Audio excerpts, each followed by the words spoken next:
Daniel, já estamos?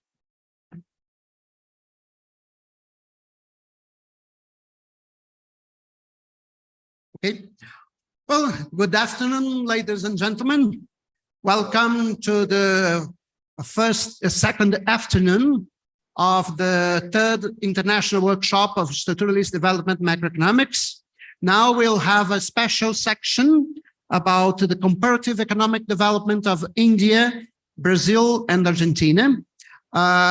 We have our guests, Professor Hagav from Bangalore, Professor Gabriel Palazzo from the University of Buenos Aires, and me from the University of Brasilia, telling about the Brazilian experience. We will begin with Professor Hagav for his exposition. How many minutes did you need? 30 minutes, okay. 30 minutes for each exposition. I think that it will be interesting. And after the expositions, we will open to people to ask questions that they want to make with the two presenters, okay? So, Hagav, the floor is yours.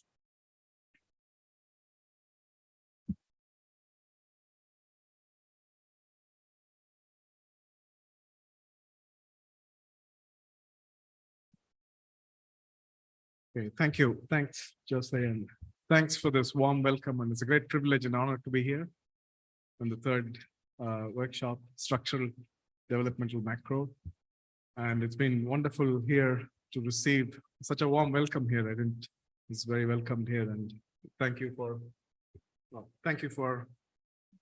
giving your time. And I'm grateful that the ambassador is here and the director is here, and we'll see if we get some good productive discussions from all our presentations. So what I wanted to do today is initially I had a presentation which was more academic in terms of trying to understand the structural change growth. But after seeing the discussions and presentations, I kind of changed my mind. And so I'm going to give you an overview of the structural change in India and talk about the challenges and the opportunities. And you will see some similarities, some dissimilarities between Brazil and Argentina and so on. That's my plan. We'll see. So we saw from, okay, how am I supposed to do this? Sorry. So we saw from yesterday's presentation of Professor Jose that the classical pattern of development is essentially a process of reallocation, right? From low productivity sectors to high productivity sectors. That's the classical pattern. So that structural change is growth with development. So just ferrying workers from low productivity, initially agriculture and then to services. So the celebrated models of Lewis and Kuznets, they conceptualized and elucidated such a pattern of development, okay, in simple models. The past experiences of today's developed economies in Europe, North America, where manufacturing played the key role, okay, in the growth process of the early stages. So manufacturing lifted the economy from agriculture, subsistence agriculture, and then later on, the services picked up, and that's how the classical pattern happened in currently developed economies like North America and Europe. So structural change, accordingly, is associated with the growth involved in labor reallocation. That's the way. That's the way, from agriculture to both manufacturing and services in the early stages, and then from agriculture and manufacturing into services. Okay, that's the way. Examples of this kind of development is, you can see Japan, Korea, Malaysia, Taiwan, China, and Vietnam. These are the late developers. Early developers are the North American. So the well-known Kaldor's growth laws, they try to understand the economic logic that underpinned this kind of a transfer. That was Kaldor's contribution, Kaldor and Thiruvall, that we saw in yesterday's presentation. So the first is the growth of labor productivity. Okay, is typically much faster in manufacturing than in agriculture or services initially. then because of increasing returns in manufacturing, while agriculture faces diminishing returns to scale and constant returns to scale and services prevail at the same time. So thus rising manufacturing, output is associated with labor productivity. So that's going to pull up. Second, the low income economy, demand for manufacturers grows faster than that of agricultural commodities. That we know, elasticity or income elasticity of manufactured goods. And the third characteristic is the manufacturing is its ability to employ relatively low skilled people that are coming out of agriculture. These are kind of well established growth laws, Calderon's growth laws. So these characteristics of manufacturing explain why they play the engine of growth in the early stages of development. Okay, interactions along demand side and supply side, we saw in presentation, both productivity and demand, they reinforce each other. So production growth brings income growth and lower prices, which given high income elasticity of demand for manufacturing, bring a rapid growth of demand, which in turn stimulates production growth. It's a kind of self-reinforcing virtuous cycle. So in the low income economy, the growth of manufacturing can be both rapid and self-sustaining for a period. Okay. And it can thus be an engine of growth. So this is the classical pattern that we are seeing. Okay.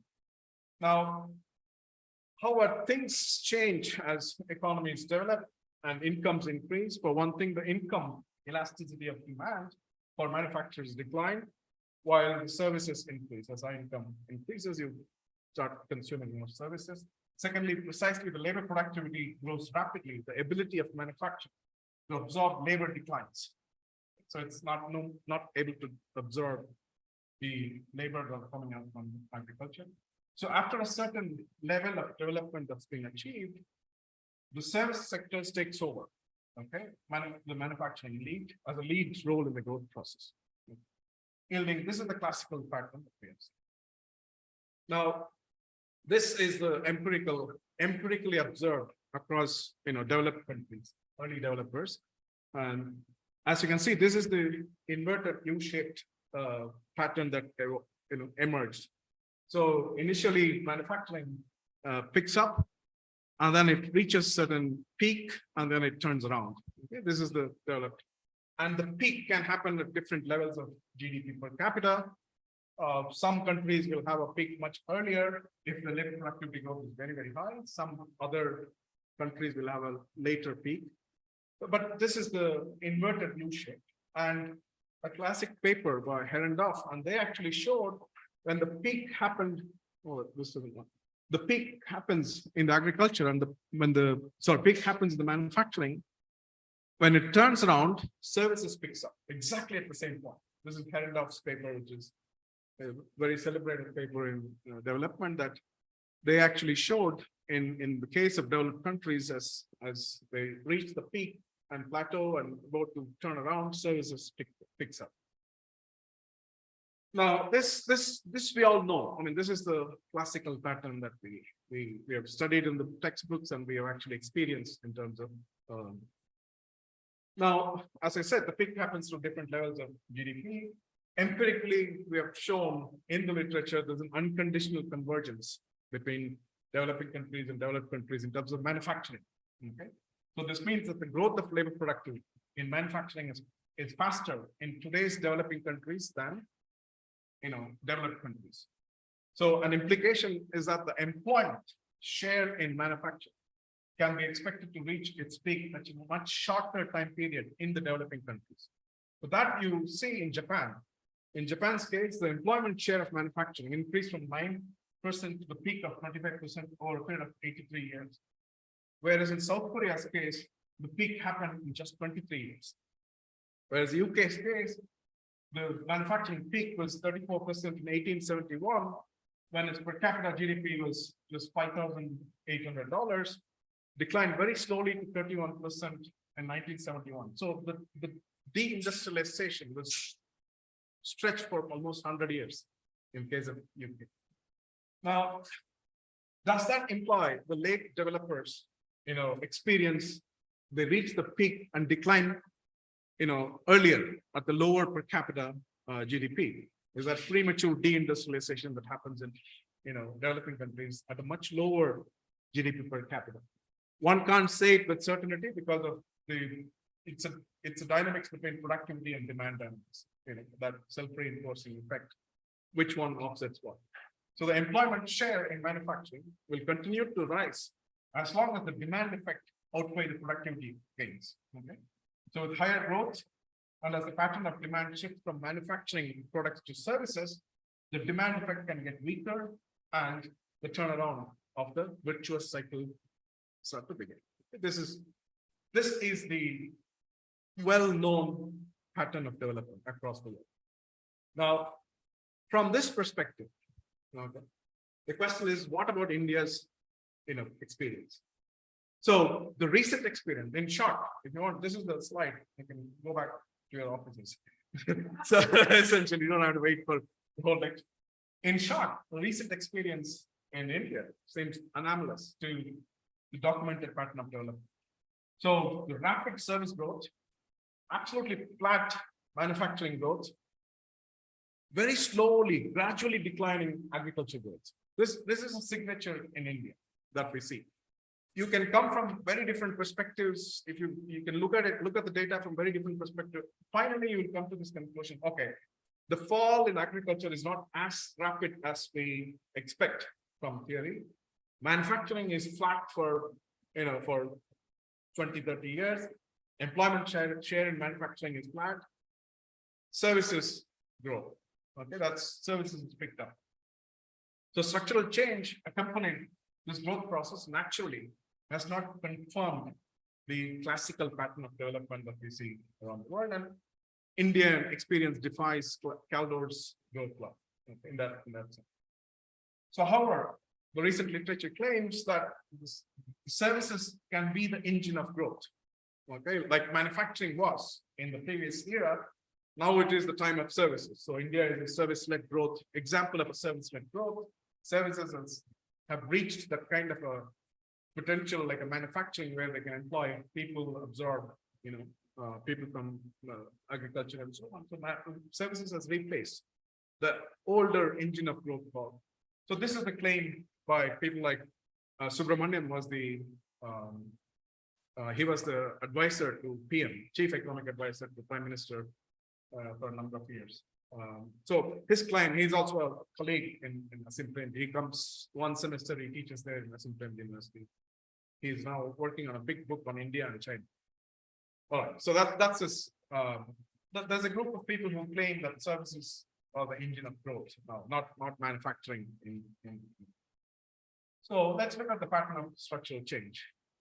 So, you can see the growth in Indian case that, well, history of Indian economy, I don't want to get into that now. It's by itself, it's a lecture, but you can see that 50s, 47 is when we got independence, 50s, we started our planning process. The first thing was the capital goods constraint that we faced. So 5-year plans from the 50s. So 52 was the second 5-year plan, where our constraint was capital goods constraint. We didn't have enough savings, so capital goods were not there. So invest in heavy manufacturing. And that actually lifted, growth from minus to 3.5% that you see there. And then 60s, we got into food crisis. This was the wage goods crisis constraint that we faced in India. And there's not enough food. So tackle that. There was a devaluation that happened and so on and so forth. And the slogan changed a little bit in terms of eradicating poverty. The focus was about poverty alleviation and so on. So this period from, let's say, 60s, late 60s or 70s to 80s, India went into this protectionist mode, industrial protection with import substitution regime that picked up the growth or it stagnated the growth, if you see it from different perspectives, and so on. So there was an argument that India got into this Hindu rate of growth, about 4% during the period because of this protection and inefficiencies in public sector allocation and so on and so forth. Then came the foreign exchange constraint, that is 1991. India didn't have money to pay for its imports, so it goes to IMF to get money, get loans, and the conditionalities kick in. And there was a complete change, total diametrically opposite set of policies. You open the economy, liberalize privatization of state assets and globalization and so on. So from 1990 to current period, so that period is our kind of open the economy and liberalized economy and so on. So that people argue that that is the phase that picked up the Indian growth. So today's current growth is about 6.7%. And so on. It's going to continue for the prediction is going to continue for some time. But there is also, it's founded not just on the numbers of GDP growth, but it's also about the demographic transition that is happening. For the next 20, 30 years, Indian dependency ratio are going to be the lowest in the world. So China's dependency ratio was lowest in 2010, and again, it's picked up. Whereas Indian dependency ratios, will decline throughout 2030s, 2040s. We'll have the lowest in the world's average. So, with that will be at least expected to be a big boost for Indian economy, for the growth to continue. This is the growth story. Now, and the structural change. What about the structural change? So you can compare in terms of headline figures. You can compare it with China, because you can see the contrasting experience between China and India. As you can see, the agriculture declines, but the rapidity of decline in China vis-a-vis the rapidity of decline in India. Okay, manufacturing is stagnant in India from 1955 to 2010, and manufacturing is. So Chinese growth is manufacturing-led growth. That manufacturing was the engine of growth, whereas in Indian case, manufacturing is stuck at 11%. And these are employment shares. Okay, so and services picked up from 10% to about 27% in 2010, and it's now 50% of the economy.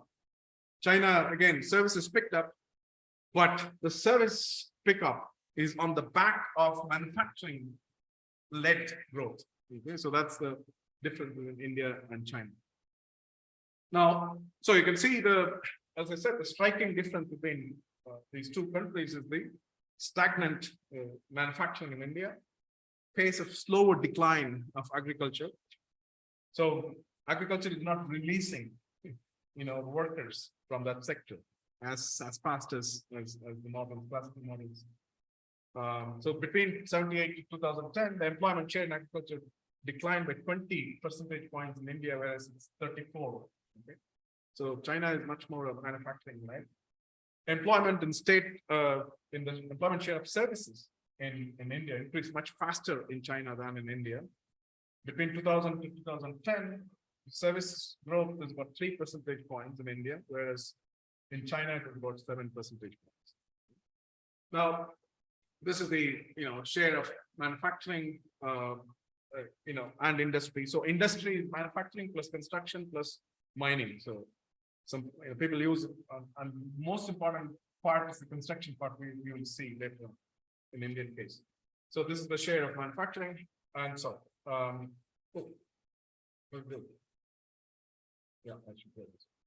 So this is the share of employment across sectors between 1990 and 2020. You'll see agriculture is falling, and then as you can see, the fall is not as fast. Then you have the services, which is picking up. Manufacturing is almost a straight line. Construction, as you can see, after 2010 onwards, construction picks up. So the industry picked up due to construction employment. And sectoral shares, it's agriculture is 47 in 2 time periods between 2011 to 2012, and it is 41.4 in between 2018 and 19. Construction, as you can see, construction is 10.7 and 12.2, where manufacturing is almost constant, and services, it has seen the growth. Now, historically, rapid industrialization is associated with heavy metal, heavy machinery industry. That's what it is. So if you look at the industry-wise distribution of workforce in manufacturing, you can see I had actually marked, it's not showing up. So the heavy metal manufacturing, so that is the share of metals, in machinery in manufacturing, as the evidence of growing maturity of industry, domestic industry with higher income elasticity of demand. However, in India's experience, it seems that variance with the historical pattern that you have seen before. Heavy metals, heavy manufacturing declined from 18% in 1991 to 15% in 2011, whereas light manufacturing, so the heavy metal manufacturing is the number 9, number 10, and number 11. Okay, basic metals, machinery, and electrical and optical equipments, and transport equipment. All these are heavy manufacturing, whereas light manufacturing is number 1, food, beverages, and tobacco. If I can get this out a little bit. Yeah, food, beverage, and tobacco, as you can see, and the textile products and leather, footwear, they are the majority in the way they've grown. So light manufacturing increased from 58% to 66% in 2011. So light manufacturing is 1, 2, 3, 4, and 7. So all this we add up, you'll get this 58 to 66% in 2011. So there's a change in the basket, in the way we specialize. So heavy manufacturing was down with light manufacturing. Okay. So possibly it's a relative decline in domestic machinery, in a growing import dependency, and so on. This is clear. Okay.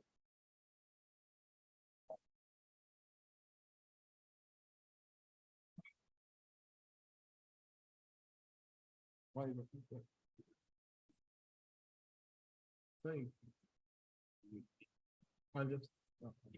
So spatial pattern. So that is the composition, as you saw the change. Interestingly, the spatial pattern is also quite interesting in India. This is not my data. This is two researchers in Bombay. This is the district level share of household manufacturing workers vis-a-vis non-household manufacturing workers. So this is between 2011 and between 1991 and 2011. So look at 1991 data of district-wise household manufacturing workers vis-a-vis non-household manufacturing workers. So the household manufacturing workers are concentrated in northern and eastern states of India, whereas non-household manufacturing workers are concentrated on southern and western parts of India. Okay, this is 1991.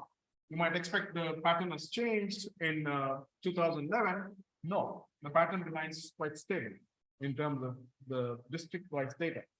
So share of household manufacturing. So even within manufacturing, household manufacturing is concentrated in northern and eastern part of India. And non-household, like going to a factory-based working or employment, is concentrated on southern states and western states. So Tamil Nadu is one of the biggest states. Andhra Pradesh, where the ambassador is from, and so again a bigger state. You have Maharashtra on the east coast, Bombay, where is the capital city, and Gujarat, where the prime minister is from. So this whole eastern and southern belt is kind of, so this is the spatial pattern, and that's quite stable in Indian case, right? So this is about the manufacturing sector. Now the service sector, as you can see, it picked up quite rapidly, and it's kind of gone to 52% now in terms of share of service in GDP, and even in net value added, it's about 50. So service is quite strong in terms of its performance. And now this is all the recent data on the growth of service sectors that various picked up all these from the government reports, about 54% in 2021.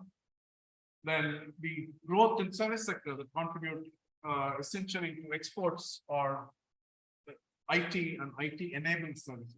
This is enabled services that include that IT business process management, financial services, and so on and so forth. So the bulk of service exports comes from these IT and IT enabled services that we have seen, and the share of different subsectors in the service sector, from public administration to transport to financial services to trade, repairs, hotels and restaurants, real estate, ownership of dwellings and professional services. As you can see, trade, repairs and hotels and restaurants is a major chunk. Real estate, ownership of dwelling, professional services, cleaning, laundry services, these kind of professional services, they are a major chunk. Financial services, they have a major, and you have transport, public administration, and other services. Other services include all kinds of, like iFood, for instance, these kind of services that give you fetch food from one place to all that come into it. So this is the sub-sector classification within the service sector. Okay. Now, so from 2000 to 2010, in the period of rapid growth in India, the employment share in services increased only 3%. So as you can see, the export sector is mainly high-skilled, high-productivity sectors of IT and IT enabled, whereas the bulk of employment that is happening in the low-productivity sectors within the service sector. Right? So the employment elasticity, if you looked at, this is a very nice paper in Cambridge Journal of Economics. If you looked at these subsectors in service sectors, so Calder-Verdun KV coefficients, as we say, it's kind of, you can think of it as an employment elasticity coefficient. So lower the coefficient means it's absorbing more labor. Higher the coefficient means it's not absorbing labor at all. So coefficient equal to 1 means the growth is coming entirely from productivity. Growth is almost 0.1 means growth is coming from labor transfer. Okay, that's the way to interpret the Calder-Verdun coefficient. So as you can see, wholesale, retail trade, hotels and restaurants, transport, all are kind of low KV coefficient. That means they are absorbing more labor. Okay, they are growing by employment, labor transfer.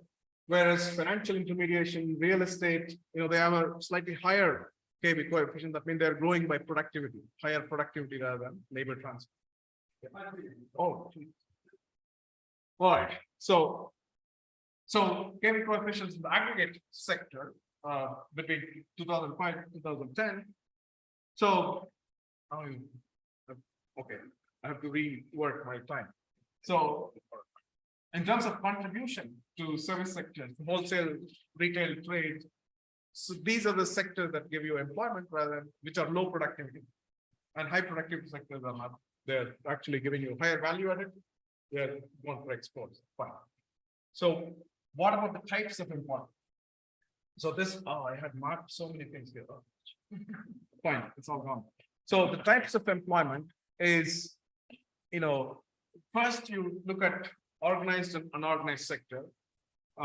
As you can see, the share of employment in the unorganized sector is about 72%, or 72% to 70%. Almost 70% is unorganized sector. Whereas if you look at from formal and informal, if you classify this way, you can see the informal employment in services is about 85, average is about 85, and the formal manufacturing, formal services is only 15%. So formal and informal is only employment. There's a contractual employment in formal, whereas informal there is no contract, and you're including contract and so on. So you can see within the service sector, the employment is happening at the low productivity sectors, but the low productivity type of employment is kind of much more informal and unorganized. Okay. Now, this is the share of organized employment in some segments within the service sector. Education is high, obviously. Universities and colleges, then health, social work, hotels and restaurants much lower. Because the organized sector is only 7.8%. Trade and transport very, very low. Right. So, and you can look at it from very different dimensions, types of employment by sectors. Look at agriculture, look at manufacturing, non-manufacturing, services, and so on. Whichever way you see, you can see in agriculture, very interestingly, own account workers, or what we call a self-employed workers, their share is very high in agriculture, as well as in services, right? Services, the own account workers are quite high. The unpaid family work, that is very high in agriculture. Unpaid family work in services is about 11 to 10%, 11 to, 11, 10 and 7%. So total of self-employed workers is about, in service sector, is about 55 to 62% range between 2004 to 2012. Whereas, this is another characterization that you have to take into account. So in the share of overall employment, self-employed is a category that you have to take into account, apart from casual work and salaried work. There are three categories: salaried work, casual work, and self-employed. Self-employed is about 50% in this case. So you can clearly see the dual nature of service-led growth here. That the share of these services in GDP has increased, no doubt about it, definitely. But service-led growth is driven primarily by digitally transformed services, IT and IT-enabled services, like technology, communication, financial, and business services. So between 2000, the trade balance in these services is surplus. As you can see, they dominate the exports. So India's export-led growth, export items is skill-intensive rather than labor-intensive manufacturers. Okay, but the trade balance has been positive and significantly only for software services, which accounted for about 18% of the total service output in 2012. The trade balance in other digitally transformed services like accounting and so on, that you showed negative.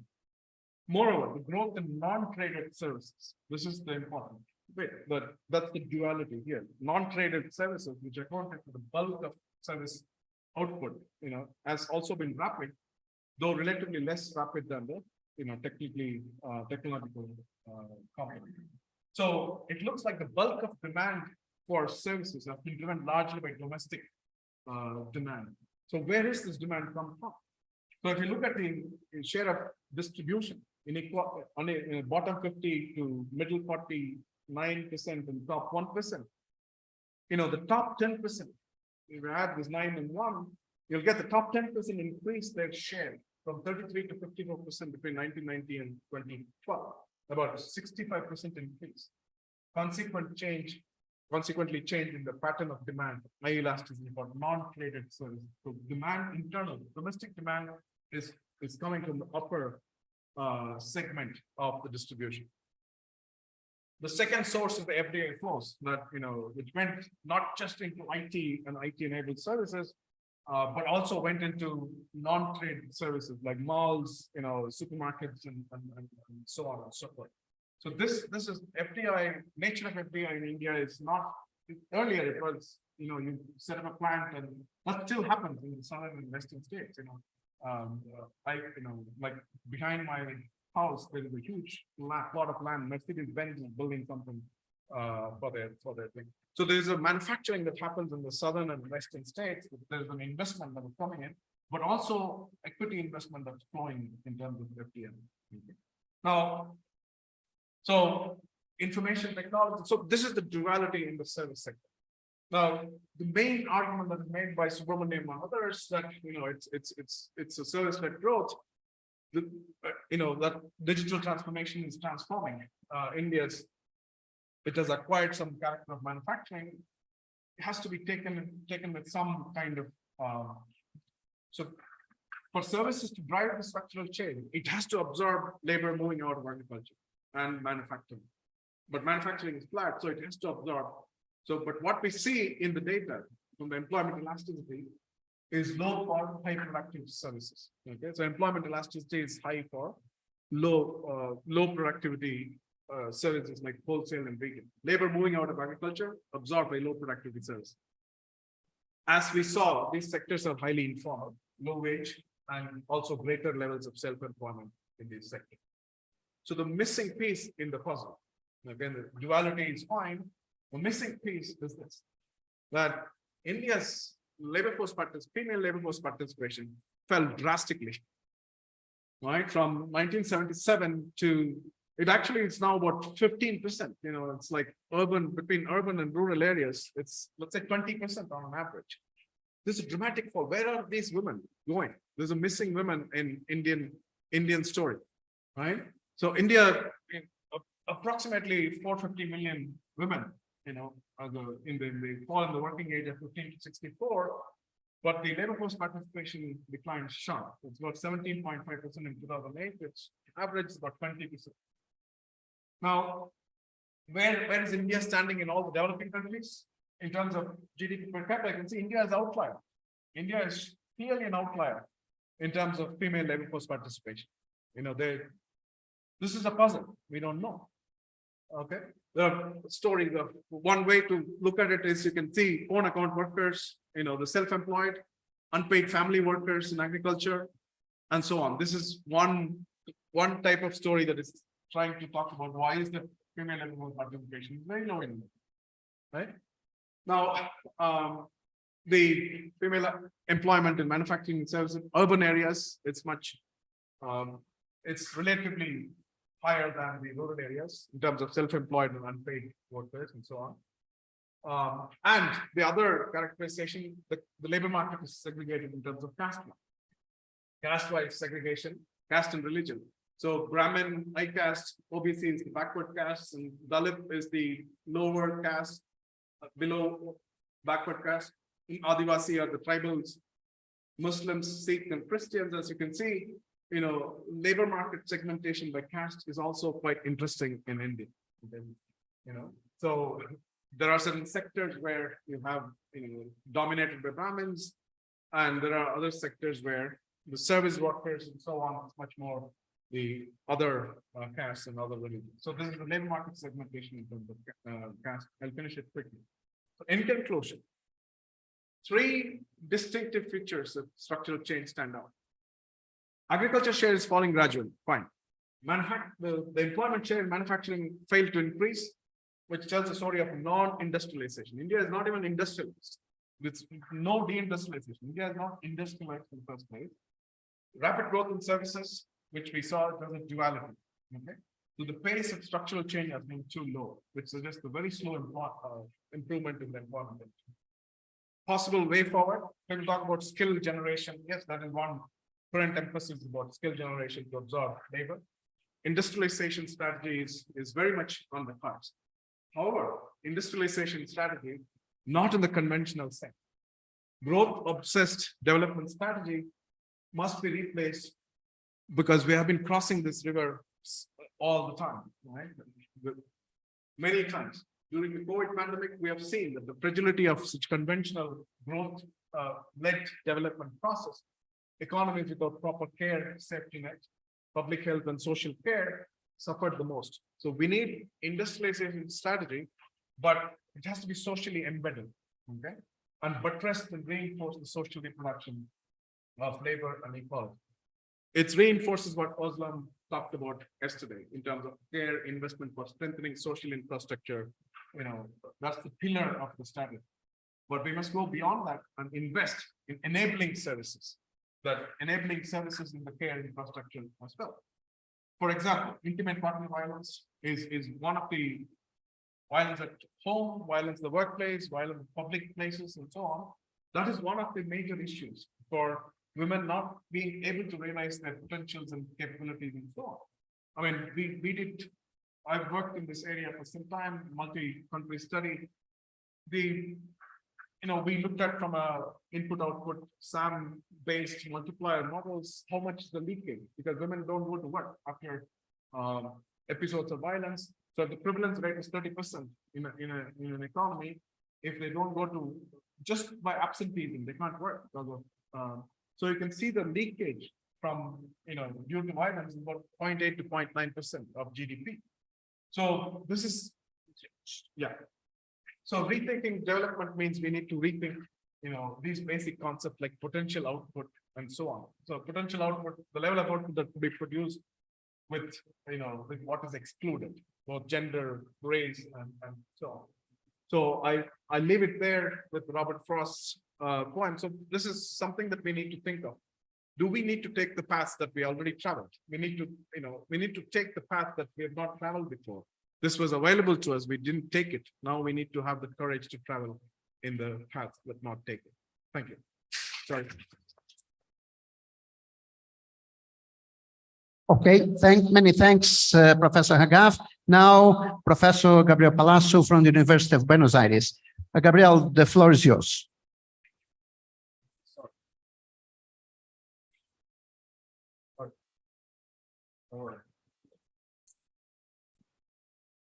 Yes.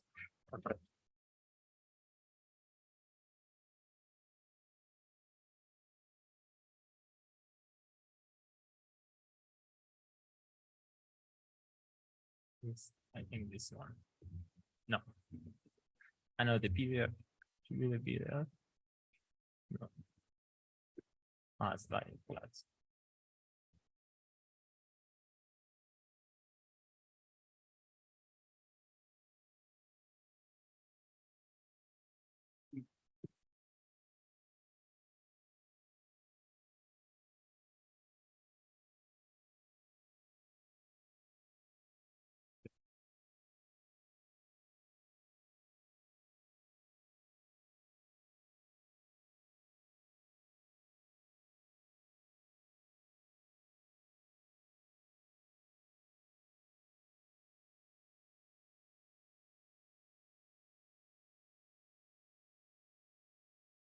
In this way. Okay. Okay, perfect. So thank you very much for having me here. Thank you, Jose Luis, for the invitation. I'm very happy to be here because it's feel like home, because we are talking a lot about real exchange rate yesterday and today during the morning.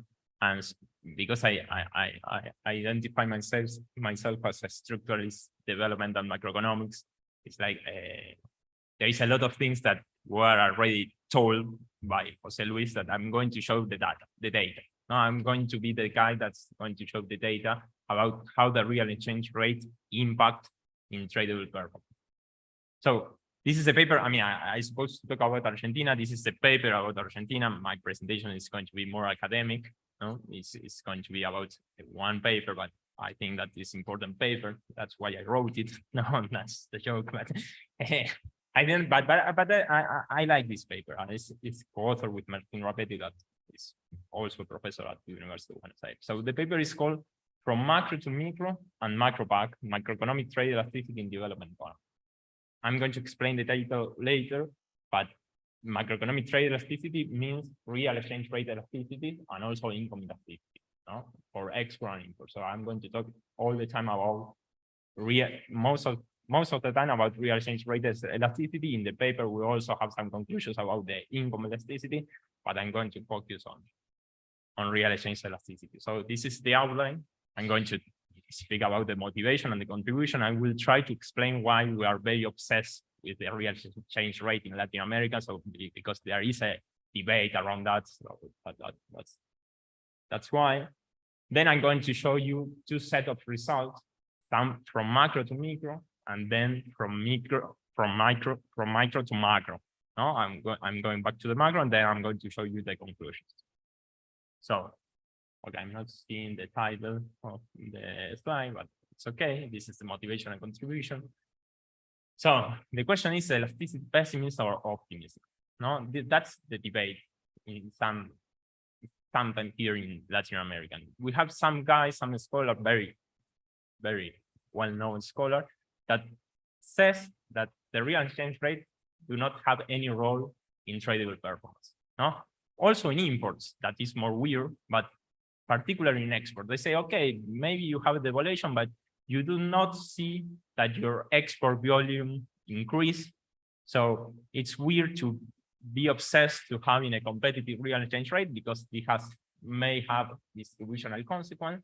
So don't try to use the exchange rate for this. No, but then there is another kind of literature that today Professor Paishua was talking about, that, for example, Roderick 2008, that found a positive correlation between real exchange and devaluation and growth. So there is like a puzzle, and the question is, who is right? Maybe nobody's right. I believe that nobody's right, actually. I mean, I mean, I'm quite optimistic, but for me the answer depends, no, and that's the key. And actually, in this paper, we tried to build a bridge between both of them. No, we try to do that. No, so for me, the key word here is heterogeneity. No, the real exchange rate is going to affect very differently to different set of products. So that's from macro to micro, no, because we have a macro variable, the real exchange rate, that affects to the productive structure in the different way. No, so I'm going to estimate the elasticity at product level. No, but then because there is some kind of products that react more to exchange rate and other kind of products that react less, the aggregate level of the real exchange rate elasticity, no, if you take account of your trade basket, could be influenced by your specialization. No, so specializing in different set of products explain different levels of aggregate real exchange rate elasticity. So for me, it's like productive structure matters for the macro because the real exchange rate elasticity is an important variable for macroeconomics model because it's going to have something to say for external adjustment. No, but the macro also matters for the productive structure because influence in different way to different set of products. So it's an interesting macro-micro interaction. Now that it's something that in the school of thought of structural development macroeconomics think that we should take into account. So this is okay. I need to change this because the title has information about what I'm speaking. So this is the first contribution. No, that is from macro to micro. No? First, we find a wide heterogeneity responses of export and import to the real exchange rate level and the aggregate demand, no, at product level. So this is very disaggregated estimation. We observe higher real exchange rate elasticity in low and medium technology products, also in high technology products. And if you use another kind of classification, no, the Rauch classification that divides between differentiated products and homogeneous products, we also find higher real exchange rate elasticity in differentiated products. No, so if someone thinks that it's important to industrialize your country because some of the mechanisms that we were talking during the morning and also before, so the real exchange rates has something to do with that. No. Also, it's interesting that the high technology manufacturing products, but all manufacturing products are also very elastic to the nominal exchange rate stability. So this is why we always say we need a stable and competitive real exchange rate because it's like you are going to foster these kind of products. And also it was one of the hypotheses of Roddick's paper that he was saying, okay, the real exchange and devaluation foster modern sector, and that's why you have a higher rate of growth in those economies. Okay. The second contribution is in the other way around. When we weight the individual product elasticity that we estimated by the share in the Argentina trade basket, we are getting low real exchange rate elasticities in exports in Argentina. Why? Because 60% of our exports are in primary products, or soybeans and derivatives of soybeans. So in this sense, pessimists are right. You can't expect a very high increase in the total volume of export if you depreciate, because okay, you are specializing in those products that don't have a very high real exchange rate elasticity. In imports, it's more or less the same because our trade basket in import is diversified, and so the specialization doesn't matter. So it's more or less the same as the simple average of elasticity estimated at individual level. So it is important or it's not important, the real exchange rate. So I think that we have a composition problem or a structural bias problem. No, so in aggregate terms, it's not important for Argentina, but it's important if you want to develop these kind of sectors that are manufacturing sectors. So also in aggregate terms, if I sum the real exchange rate elasticity of import and exports in absolute values, I get a coefficient higher than 1. That means that Marshall-Lerner is fulfilled in my estimation. So it's going to be useful for external adjustment, but I think that Marshall-Lerner doesn't matter for our kind of economies, but that is another discussion. So we're going to have, of course, an asymmetric adjustment between export and import, because exports in aggregate level respond less than imports. So I'm going to talk a little bit about the empirical strategy, and then I'm going to show you the results. So we estimate macroeconomic trade elasticity for Argentina using a database composed of export and imports at 4 digits of a standard international trade classification in constant dollars from 1980 to 2015. That's our database. We use this method that is called mean group that calculates all individual product elasticity using time series technique. It's just as running one regression for each product. But then it reports the simple average elasticity and use the variance of the elasticity estimated to perform inference to know if it's statistically significant or not. So these are, I believe, that have different kind of advantages. Probably the most important for us right now is the second one, that we can analyze heterogeneity in different products, so we can recover all the coefficients of our estimation. Also, I believe that in countries like Argentina, Brazil, and other Latin American countries, it's important because most of the estimation that use aggregate data of export do not control for example, climate events, for droughts. And for example, in a country like Argentina, this year we have a very huge drought. It didn't rain in all the summer, so our export volume decreased 20%, and that put pressure in the real exchange rate, of course. But this is a problem of reverse causality, because you have one of your products that is very important is decreasing for an exogenous cost, and if you are not controlling for that, you are going to see a devaluation and a decrease of export, and your estimated elasticity do not make sense. So you have to control that. Believe me that most of the studies do not control that. And if you calculate this in a very disaggregated level, maybe you can have that problem, but for only one product, not for the rest of the products. So you are getting more or less okay elasticity in the rest of the estimation. So I think that also, because of that, it's also important. It's a good empirical strategy. So from macro to micro. Now, do all sectors or products respond in the same way to the real exchange rate stimulus? That's the question I want to address. And I think when I address this question, I build a bridge between pessimists and optimists, because it's key. So this is the question that I am estimating. The left side of the question are the logs of exports in one specification, in another is the log of imports in constant dollars. Then we have the lags of the export and imports. Then we have the real effective exchange rate and its lags. Then I have a variable that try to proxy international demand or foreign demand, is trade partner GDP. In the case of the import, it's GDP of Argentina. And then I have different kind of control that are important.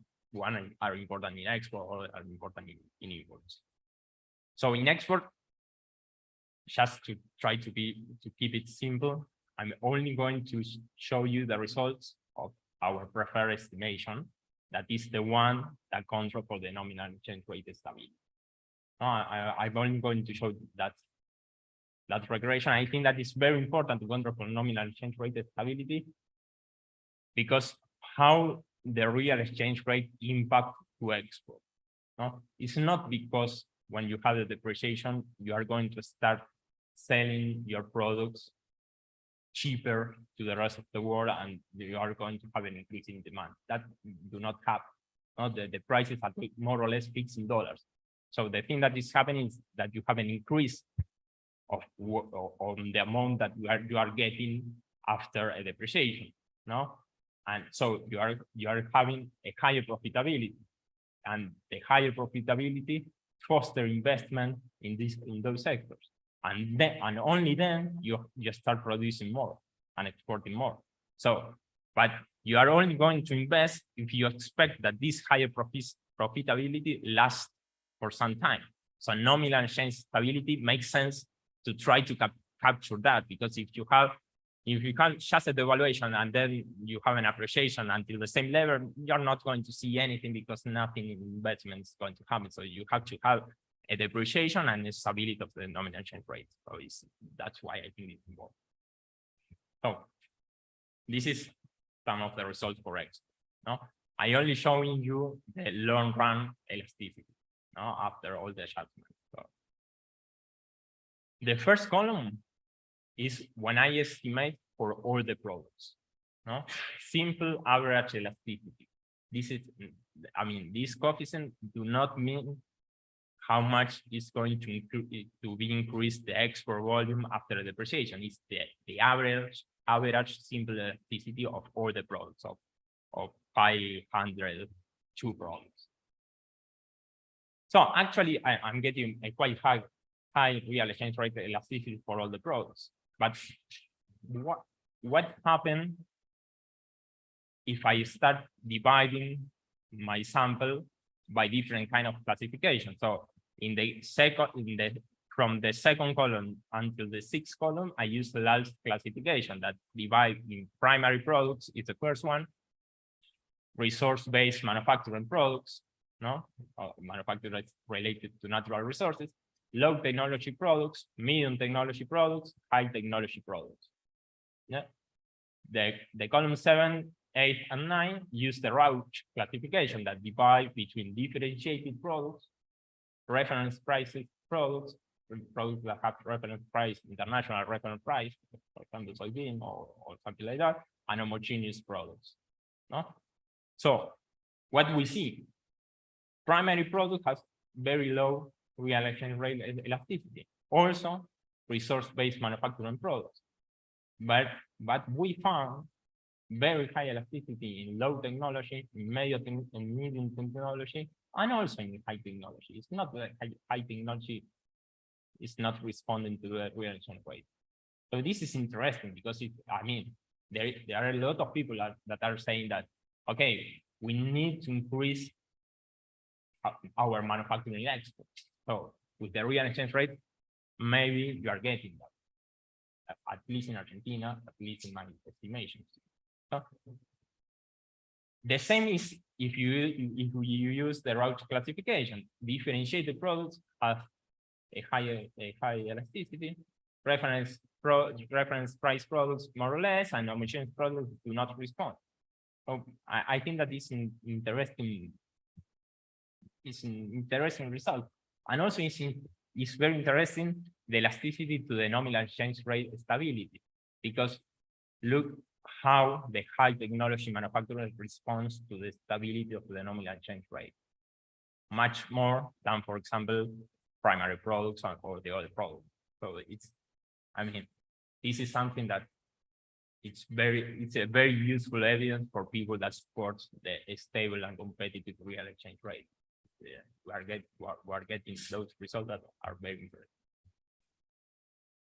So for import, we should control, at least in Argentina, for the trade liberalization that we had in 1990s. I think that is our preferred regression. I'm going to show that regression here. The same structure in the table. Now first all the products, then LAL classification, and after that Rauch classification. And here we also find that kind of partner a little bit different. I mean, in all the cases, the real exchange rate is important, has a significant result in all the cases, in all the products. That also makes sense because, I mean, if you devaluate, the prices of your import are going to be higher. So for sure you are going to substitute in some way with national products. So, but still, for example, low technology have a higher real exchange rate elasticity than the other product. So also it's like you are substituting for you are substituting more in this kind of products. So the tradable production, the domestic tradable production, maybe is responding more to the devaluation.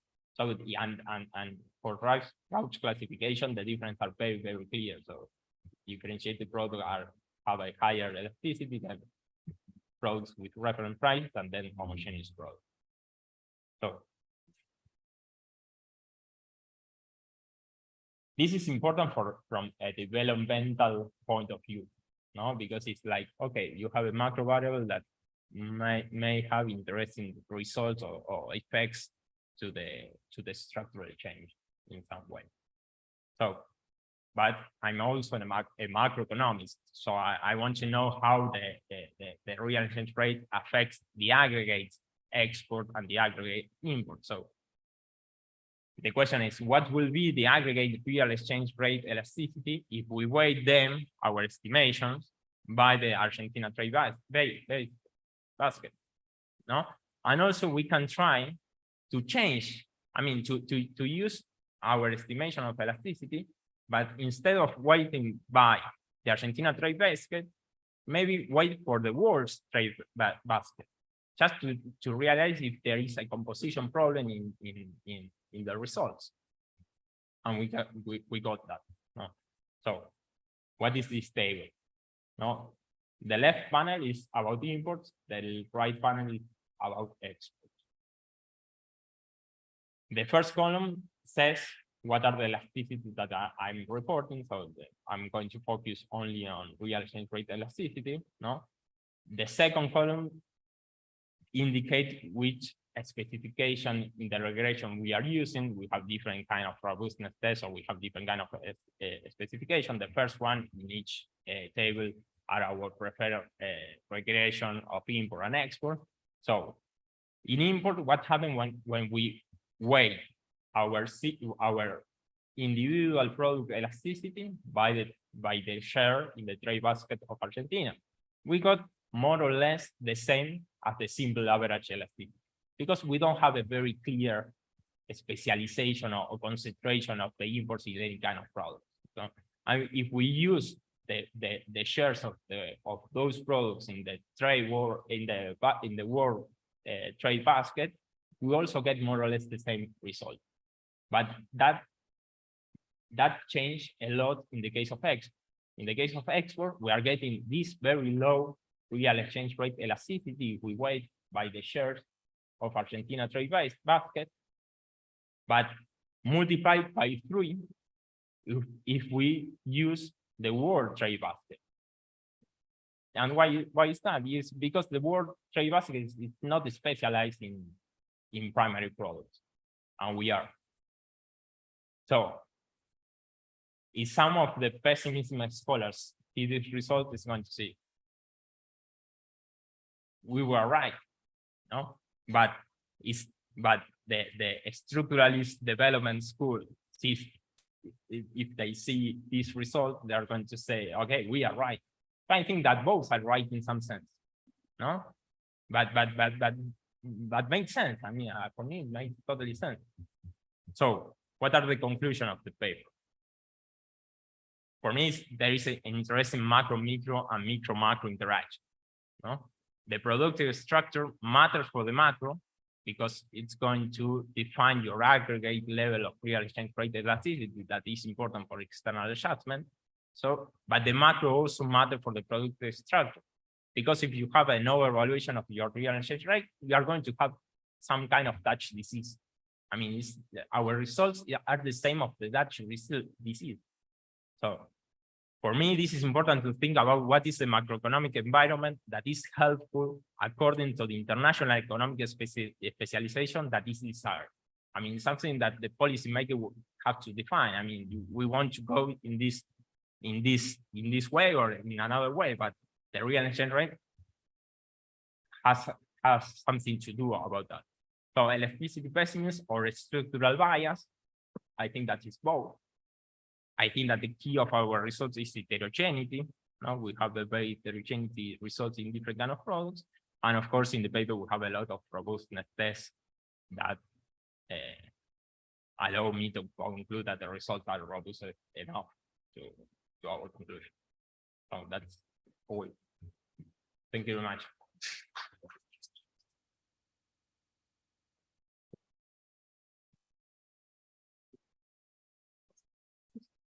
Okay.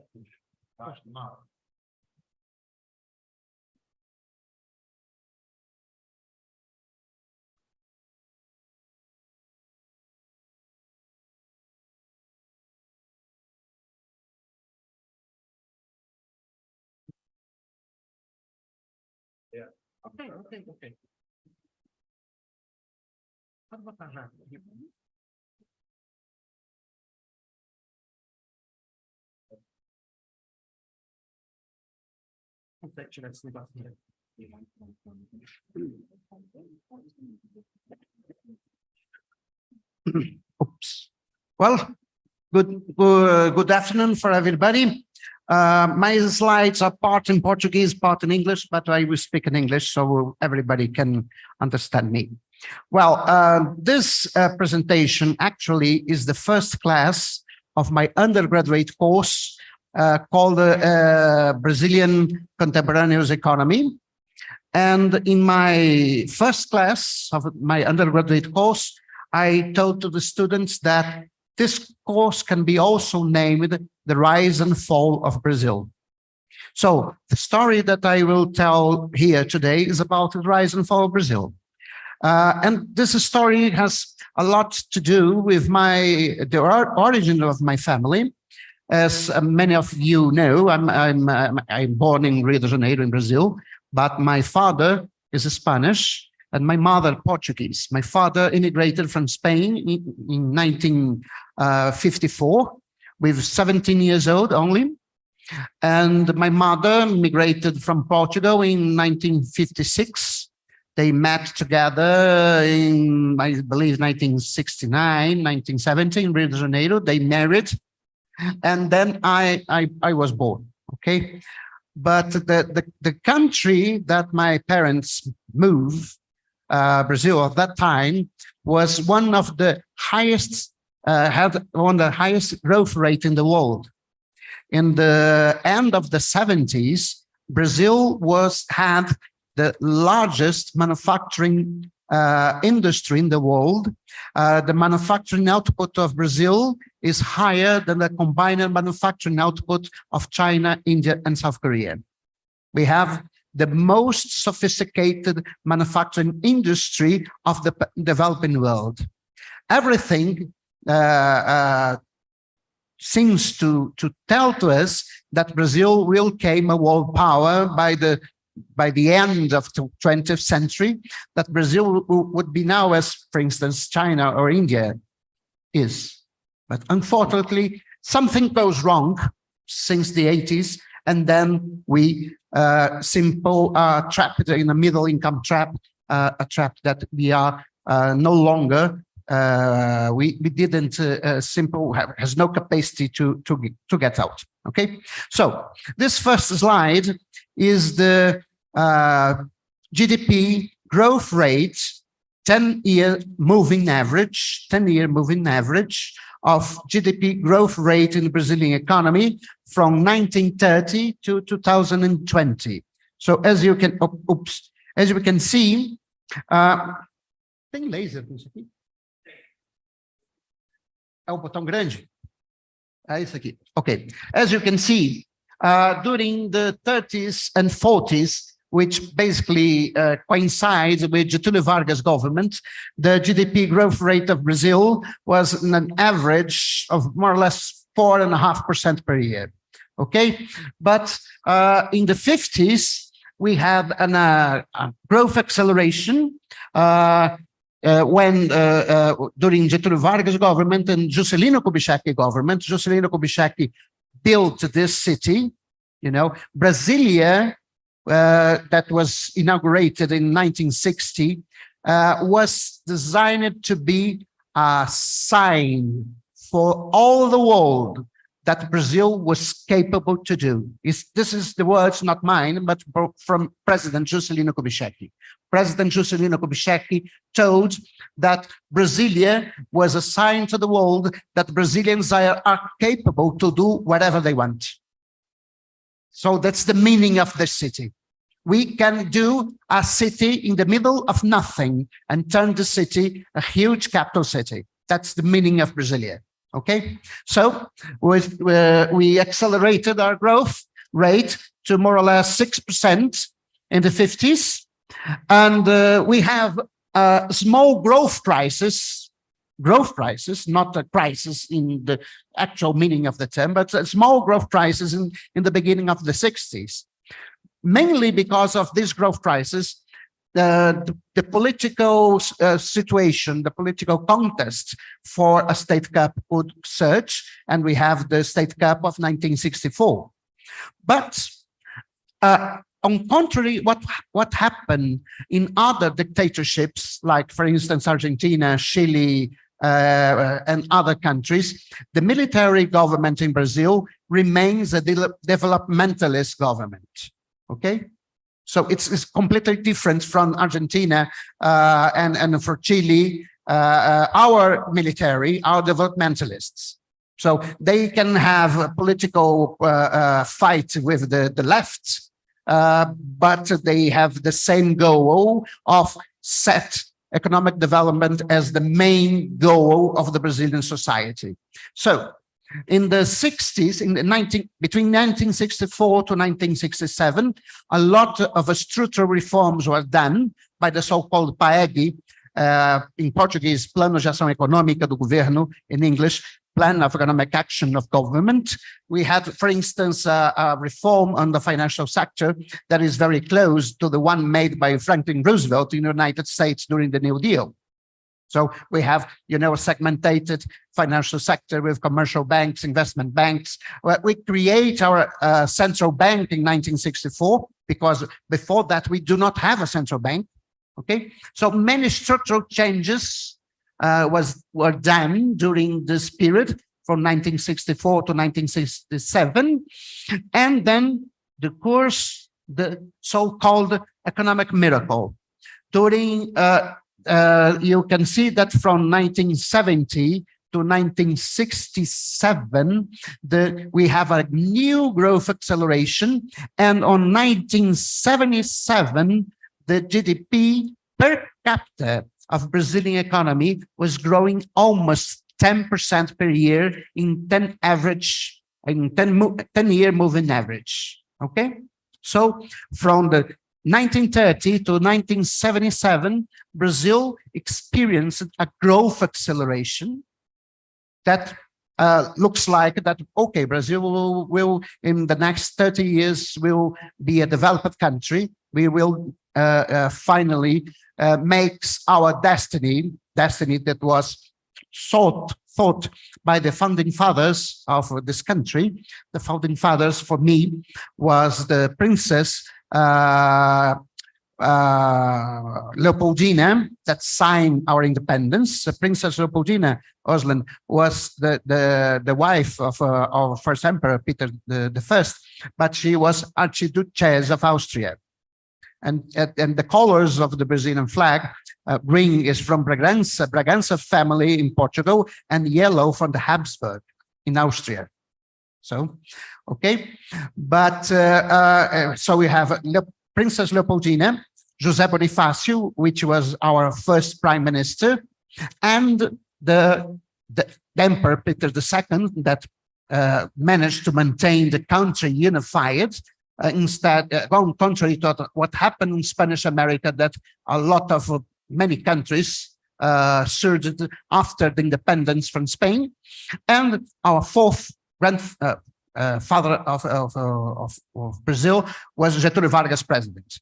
That Republic started in 1889, but the Republic in the real term, in the real meaning of the term, only begins with Getúlio Vargas in the 1930 revolution. That's where the Republic and developmentalism really begins. Okay, so until 1977, we have a growth acceleration So it seems that Brazil will enter in the club of high-income countries. But then occurred the external debt crisis in 1979.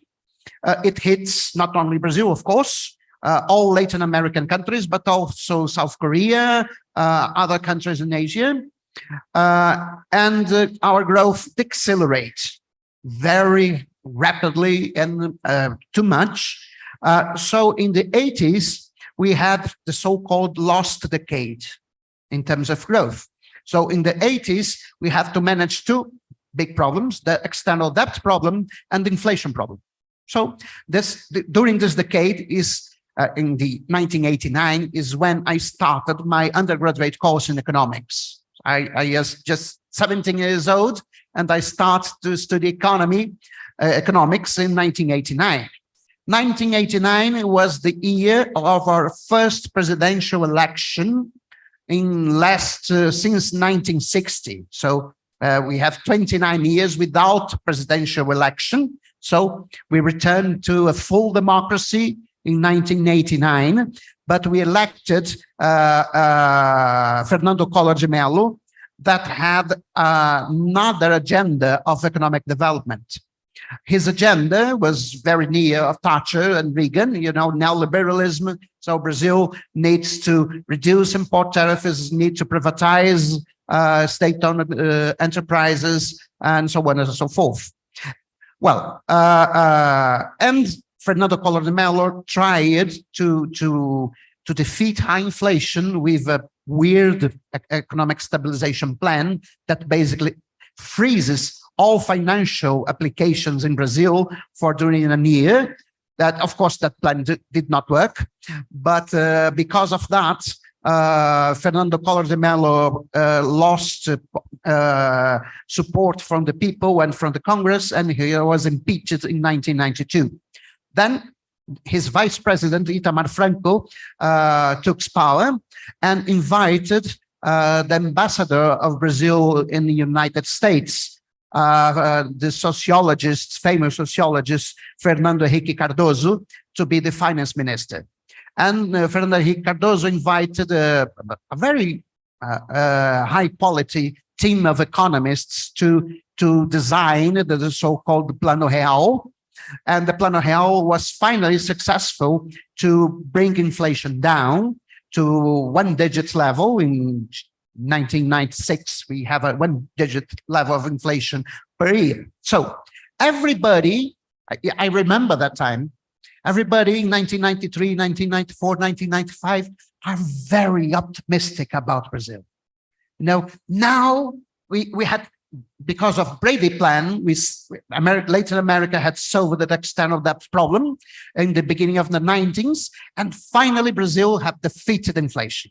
So every of us are very optimistic about the future development of Brazil. So, okay, Brazil is back to the game. Is what we expected to happen. So that's why Fernando Henrique Cardoso wins 2 elections in the first term, because this climate of optimism that now Brazil will return to its fate. Its fate is to become a member of high-income economies. But unfortunately, as you can see in the graph, during the 2 terms of Fernando Henrique Cardoso presidency, our average growth rate was more or less 2.5% per year. Very low, very low. Because of these disappointed expectations in the 2 turns, or 2 rounds of President Fernando Henrique Cardoso, Lula wins the election in 2002. Lula wins in the second round with almost 66% of valid votes, which means 2 in each 3 valid votes was to Lula. So again, a new climate of optimism arrived in Brazil. Everybody had a very optimistic humor about the future of the country. Finally, a real worker, arrives to power, and we have a center-left party into power. And so we thought that Brazil will restart its economic development, and now a more social inclusive economic development. This is what the expectations. So during the Lula government, we had a small growth acceleration from 2.5% per year. We accelerate growth to 4% per year in the 10-year moving average at the end of second Lula administration in 2010. So in 2010, Brazilian economy grew 80%. You should remember the economists in 2011 with the statue of Cristo Redentor in Rio de Janeiro skyrocketing, that okay, now Brazil is back to stage. Brazil is back. Okay, unfortunately, this is not the case. We, after a very successful 2 mandates of President Lula, under President Dilma Rousseff administration, the economic growth starts to decline, and we start in 2014 our greatest recession since the recession of 1981 to 1983. During the recession that lasts from the second semester of 2014 to the last quarter of 2016, the average loss of GDP was higher than 80%. Okay, so because of this economic situation, I think that as the main reason for the impeachment of President Dilma Rousseff, and then his vice president assumed, Michel Temer, with again a liberal agenda, and this agenda did not work. So the Brazilian economy, after getting out of the Great Recession of 2014 to 2016, restart growth, but at a lower pace. The average growth rate from 2017 to 2019 was 1.5% per year, 60% lower than the value between 1980 to 2014. That was 2.8% per year. So our trend growth decelerate after 2017. And well, the rest, you know, we have the COVID, but the COVID was not so bad for us.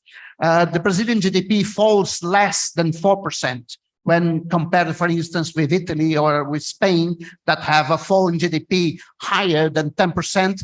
Our economic policy response was very good.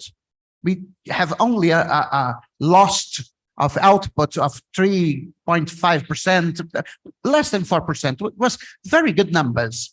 We then recover in 2021, but in 2022, again, we have low growth. And we have this situation right here that the 10-year moving average of per capita economic growth is 0. That is worse than the last decade in the 80s. Our GDP per capita now is the same of 2009. Our manufacturing output is the same of 2004. Okay, our GDP now returns to the level of 2013. So this is the numbers of the Brazilian economy. This is really a disaster, 40-year disaster. Okay. Well, this is the long-term evolution of poverty in Brazil from 1970 to 2011. In 1970, we have almost 70% of our population are poor, but in the next 41 years, the share of poverty in Brazil reduced a lot to more or less 10% of population in 2011. Oops, what? Oops. Okay. What explains the Brazilian successful and then disaster? Here you have a table that shows average GDP growth and by sectors, agriculture, industry, and services.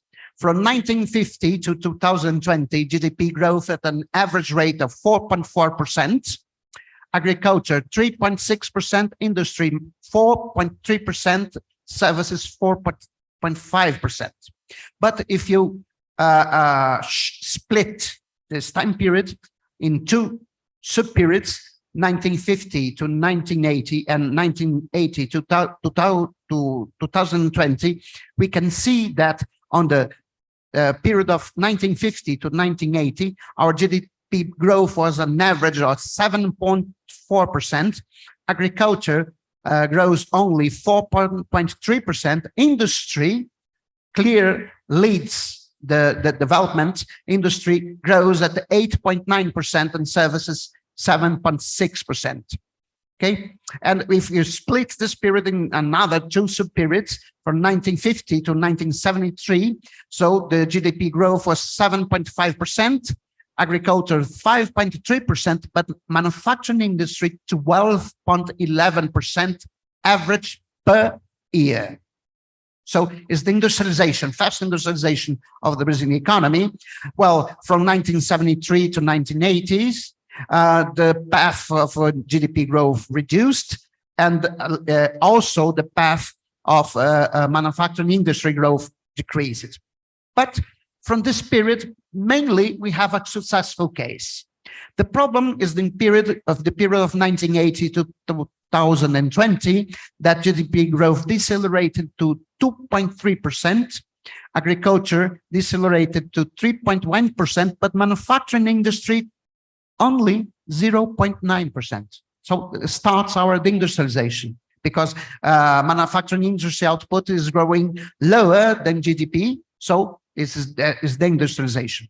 And if we split in sub-periods, we can see, for instance, that the last decade, it was not so bad. The industry grown 1.2% per year, but from 1989 to 2002, that had the governments of Fernando Collor, Itamar Franco, and the two governments of Fernando Henrique Cardoso, manufacturing industry only grew 0.8% on average per year. Then on PT era, from 2002 to 2014, growth has accelerated to 3.5%. Industry growth accelerated, but was less than GDP, so the industrialization continued. And from this period of 2014 to 2020, well, this is a completely disaster. Okay, what explains the disaster? Well, the main reason for investment in a capitalist society is, of course, profits. Capitalists invest not because they have trust in government, but because they have enough incentive to accumulate capital, which means basically the rate of profit. Well, this graph is taken from a working paper, an article now of my friend Adalmir Marchetti from the state of Rio Grande do Sul and his colleagues. He's a Marxist economist, but he's not an orthodox Marxist. So he made calculations. He made empirical work. Not only says what Marx really means, but he does very good empirical work. Well, this graph shows that the profit rate in Brazil was more or less stable until 1975 in order of 40%. Then there is a huge decrease in the profit rate from 1975 to more or less 1999. And then a little recover, but the profit rate, yes, have a trend downwards in Brazil in the middle of 70s and the middle of 80s. That can explain why growth rate decelerated. Well, here we have the composition of the profit rate in Brazil. Profit rate is decomposed in its components. Is the productivity of capital, the profit share, and the capacity utilization. So from 1950 to 2020, the profit rate falls at the rate of 1.4% per year. The productivity of capital falls at the rate of 1.11% per year. The profit share falls at the rate of 0.05% per year, and capacity utilization falls by a rate of 0.23% per year. And we have the numbers for the rest of the periods. Okay, here we have a graph that I think speaks for himself. Is a graph that shows the rate of capital accumulation, physical capital, and the profit rate. Well, this graph shows that both rates vary together. It can have a Marxist or post-Keynesian interpretation. According to the Marxist interpretation, is the trend, there's the fall in the rate of profit that causes the fall in the rate of capital accumulation. According to the post-Keynesian view, is the other way around, is the fall of the rate of capital accumulation that induces the fall of the rate of profit. But it's not necessary to choose a side on this controversy. What the graph shows clearly that the rate of capital accumulation is clearly linked to the rate of profits. It's, for me, makes sense. Okay, it's a capitalist economy. Rate of profit is an important induced to capital accumulation. Okay, and there's another graph shows the relation between the rate of capital accumulation and the rate of investment. Of course, that they vary they are very tied one to another. Okay, oh, this graph. I know that the title is in Portuguese, but the blue line shows the growth rate of output per employed worker, and the red showed the growth rate of capital per worker employed. What this graph means? This graph means that labor productivity depends strongly on the capital per worker. Productivity is not manna from heaven, as liberal economists think in Brazil. If you want to increase productivity of labor employed, you have to increase the quantity of capital per labor employed. It's a very simple idea that came from Calder from his 1957 article on capital accumulation and economic growth. Okay, so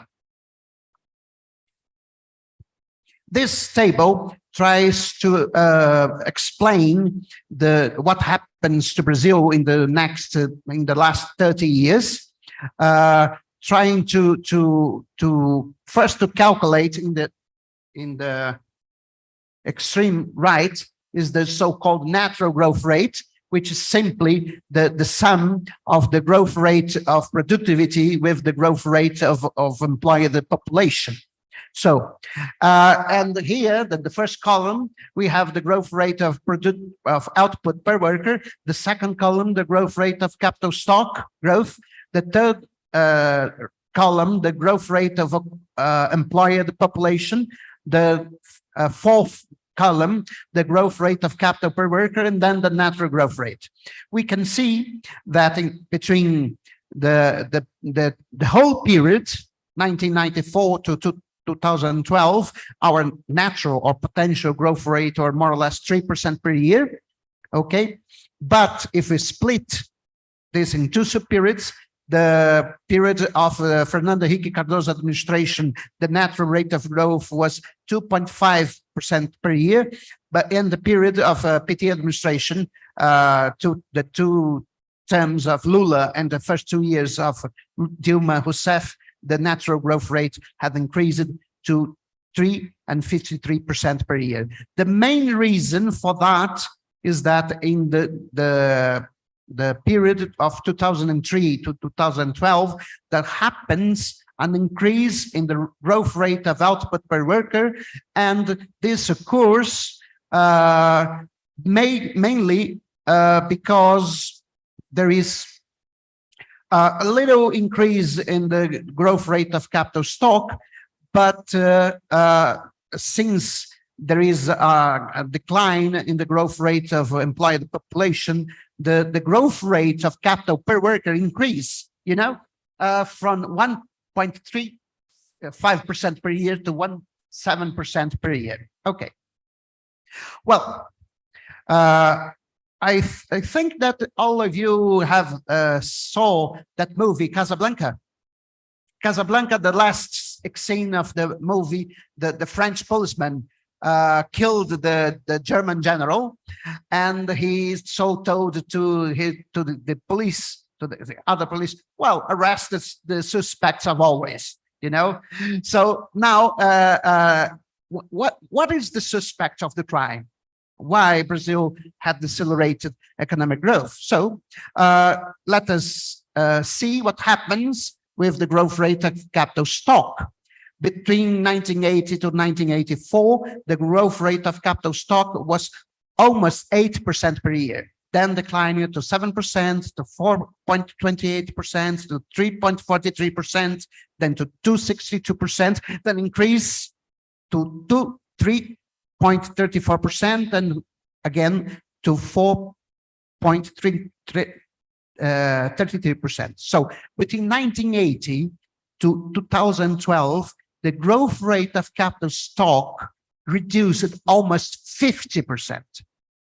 It's basically capital accumulation. There's no surprise or anything mysterious in the problem of Brazilian growth. It's capital accumulation. We decelerated the rate of capital accumulation. When we saw the investment rate at current prices, the investment rate falls from 21 to 26% in 1980 to just 19% in 2012. And also the productivity of capital reduced from 0.772 to the last observation that we have to 0.58%. So we have a reduction in investment rate, we have an increase in the relative price of capital, and we have a decrease in capital productivity.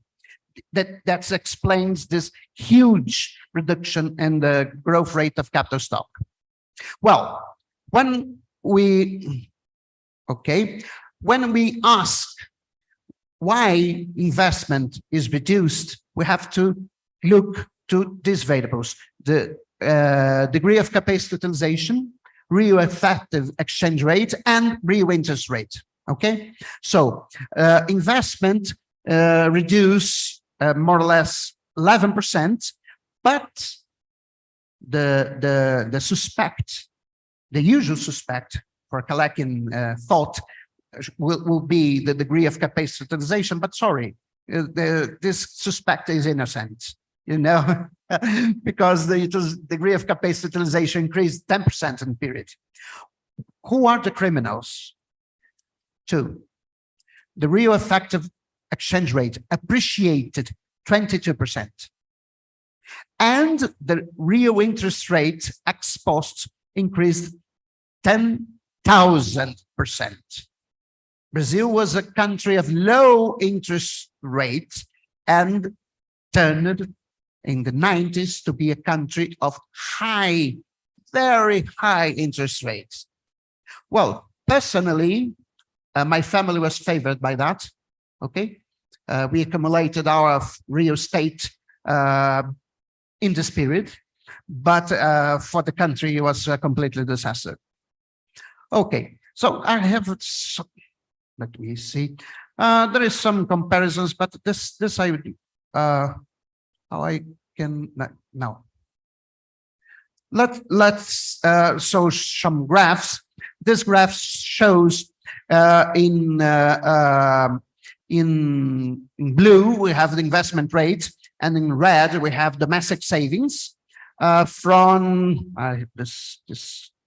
from 2000 to 2015, you can see that the investment rate in the middle of the 2000 increased to more or less 20%, but then it was not sustainable.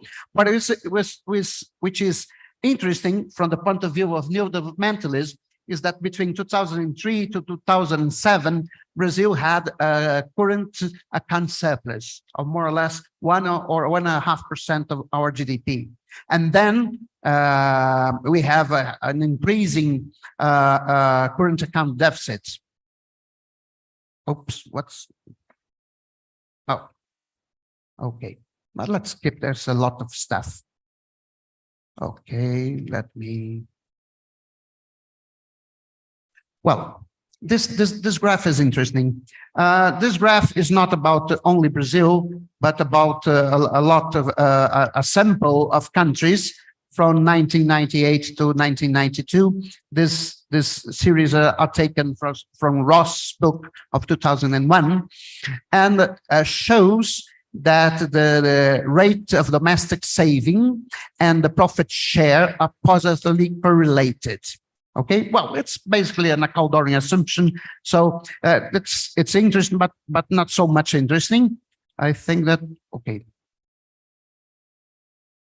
well, I have a lot. Okay, so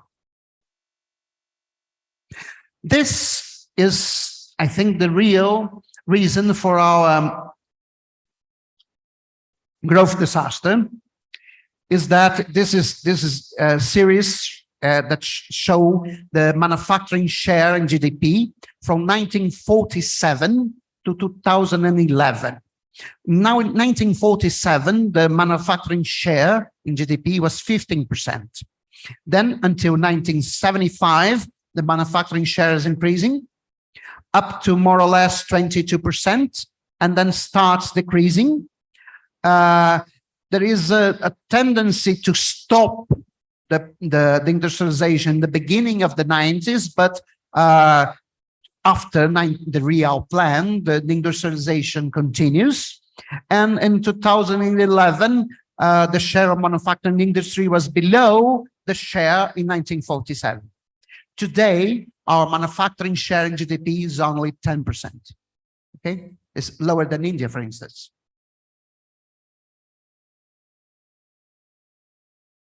Oh, oops. How does sync? Travou aqui.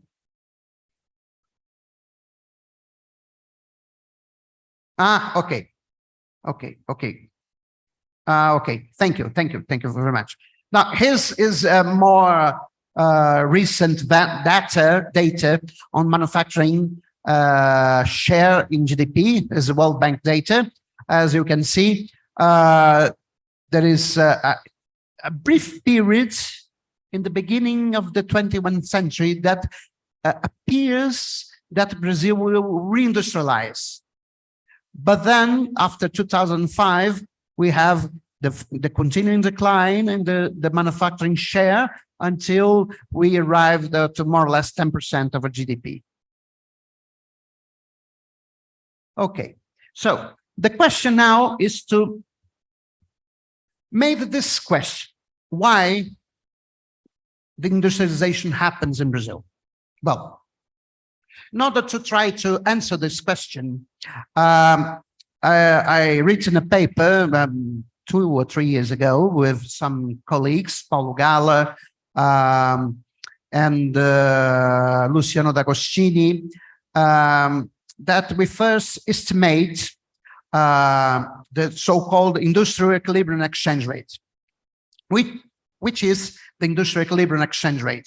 We define industrial equilibrium exchange rate as the level of real exchange rate that maintains a constant share of manufacturing industry in GDP. Okay, so we estimate this. There is an equation. I think that's two.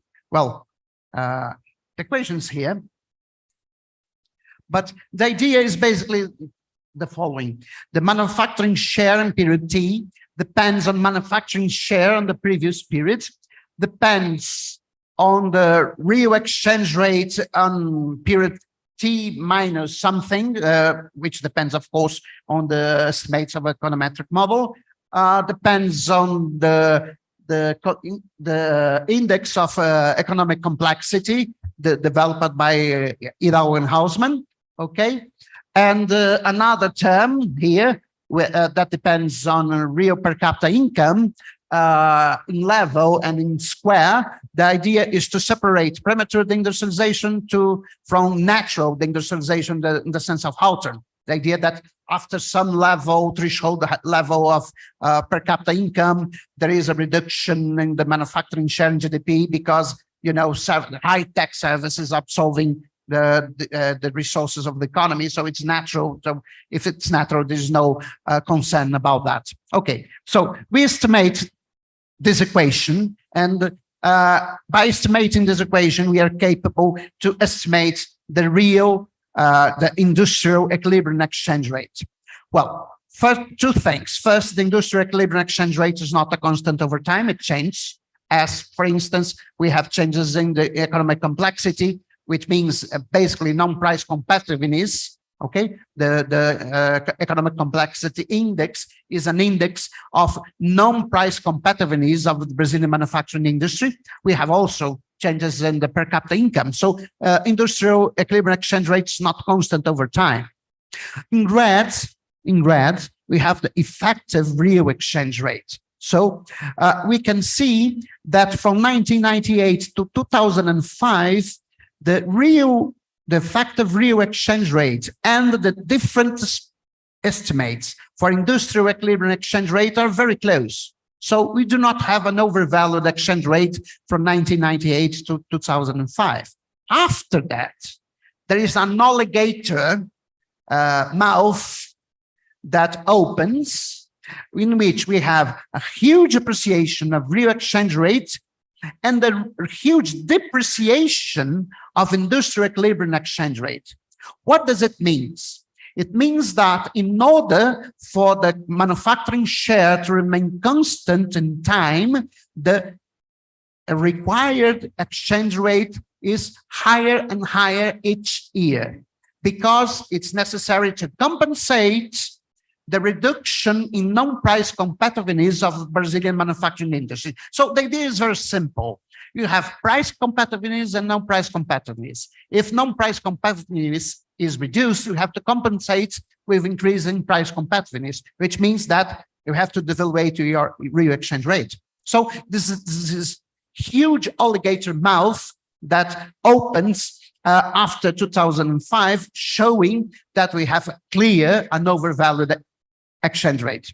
Okay, well, this is the evolution of the economic complexity index from 2005 to 2017. We have a huge reduction of economic complexity of the Brazilian industry, Brazilian economy, showing that non-price competitiveness of our manufacturing industry is being reduced. Okay, then we made a counterfactual exercise. The counterfactual exercise is to compare the actual value of the manufacturing share in red with the value of the manufacturing share that will be reached if real exchange rate is equal to industrial equilibrium exchange rate. So we have this graph.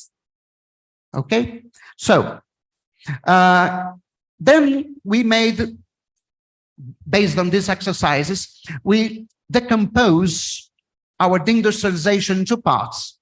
One that can be attributed to the overvalued exchange rate, and the other that can be attributed to loss of non-competitiveness or to the decrease in economic complexity. Well, what we achieve is that 61% of the change of manufacturing share was due to reduction of non-price competitiveness, and almost 39% was due to exchange rate overvaluation. Okay. Well, I'm just finishing. Comparing Brazil with Colombia, Peru, and Bolivia, these are GDP per capita in purchasing power parity. As we can see from 2002 to 2020, Brazil is clearly lost its leadership in South America. Colombia has now GDP per capita that is in purchasing power parity is very near than Brazil. So Brazil is in green, okay? So after 2014, the GDP per capita falls, and Colombia reached our GDP per capita in the end of the 2010s, okay? This is the trade openness of these economies. That means the ratio of the sum of exports and imports to GDP. Bolivia is in red. Bolivia is the most open economy of the South America, and obviously the most poor. Brazil was one of the closest economies in South America, but as we can see, there is a movement of openness to trade in Bolivia, Colombia. Brazil is in green, but there is a movement of trade openness. That's basically the commodity boom in the 20s. But this graph is more important. It shows the reduction of the share of manufacturing exports in total exports. In 2002, more than 50% of our exports are manufacturing exports. In 2020, this number was reduced to less than 30%. Brazil returned to be a primary commodity exporter. Okay, and then we have this reprimarization in other countries, Colombia, Peru, Bolivia. This occurs in all countries of South America. So, well, I have a little more to discuss, but I think that that's enough. Thank you so much.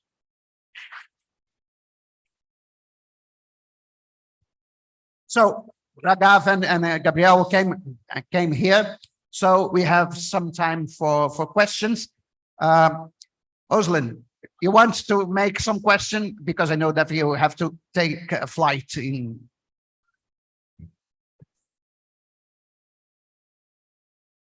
No, okay, if you do not, okay. Ambassador, you are leaving, okay. Thank you very much. Thank you by your presence, Mr. Ambassador.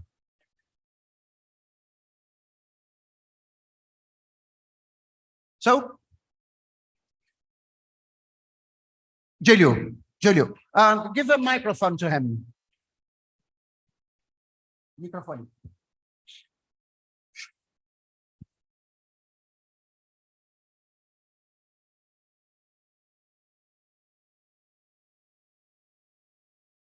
Okay.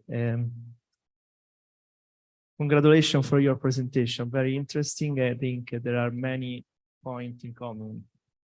I have some question or curiosity about all your presentation. About the first presentation, my general question is because of you speak about the history of the structural change in terms of agriculture, industry, and services.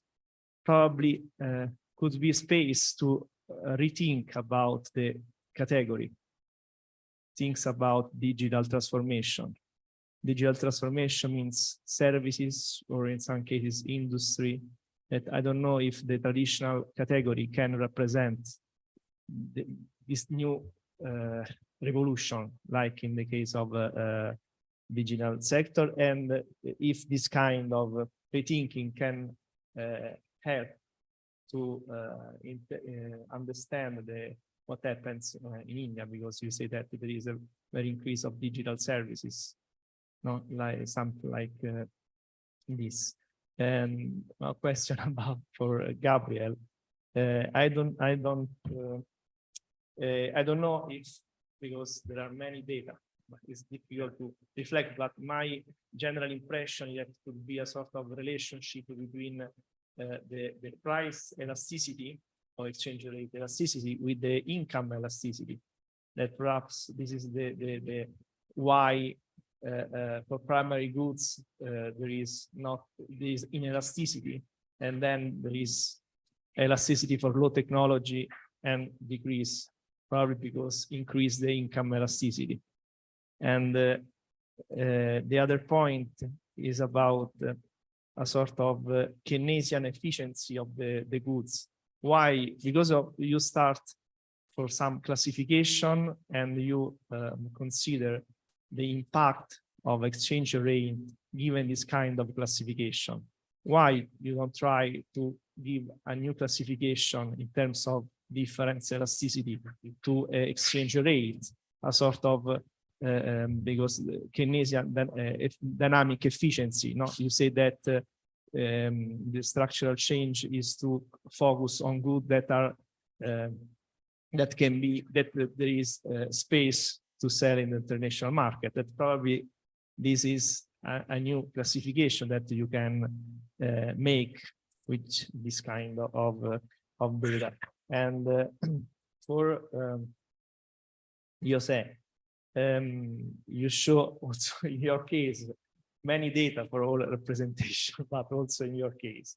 And one point is that probably there is a sort of Verdorn effect, because there is the contrast between industrial capital and financial capital. No, the rate, the profit rate is decreased in 80 and up the interest rate. That is the switching between industrial capital to financial capital. That is my comment or question about your presentation. Very interesting, but many data that we have take time to reflect. Yes, another Özlem, yes. Yes, I mean, you have actually summarized a lot of the questions that I was having in mind. So thanks for that.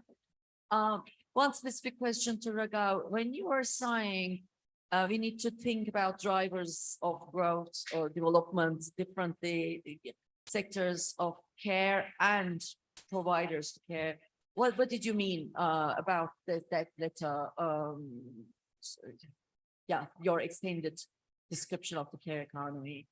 And when I listened to both Jose and Gabriel, I kept thinking, yes, of course, real exchange rate is important, no doubt about that. And you both are making the case that it's prime suspect or very important, its stability is important. So it was really very telling.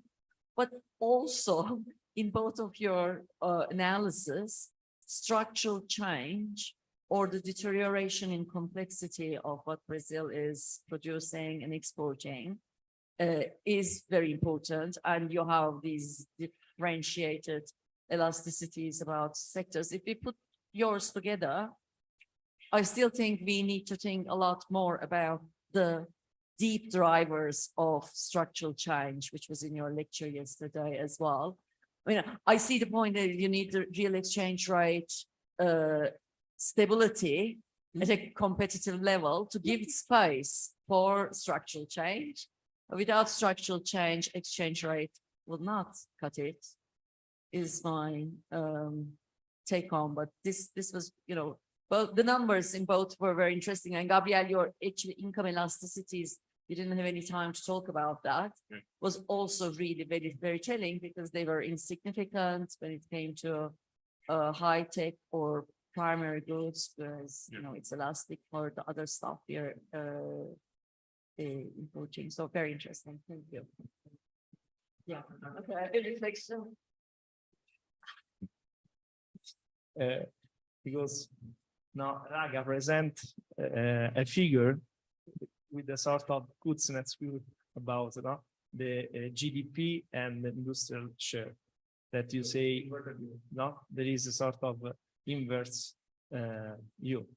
But also Jose present this for Brazil at one moment, that the provocation is that, but it's normal, this kind of the industrialization, stress this point, but probably the problem is not the industrialization, the problem is the decrease of the complexity that gradually come back to the agriculture, not go overcome with service sector as a provocation.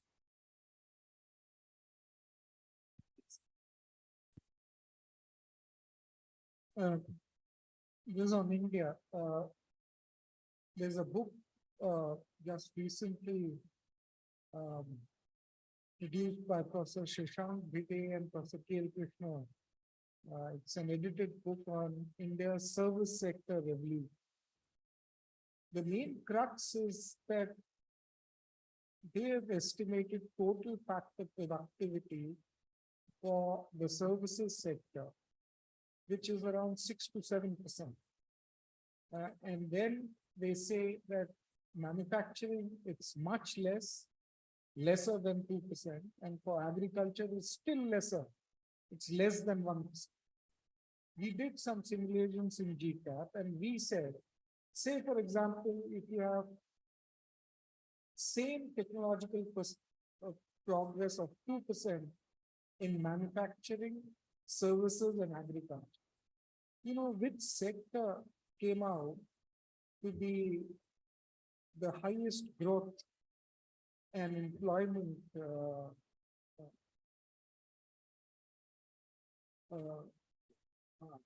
highest growth and employment sector, it came out to be manufacturing.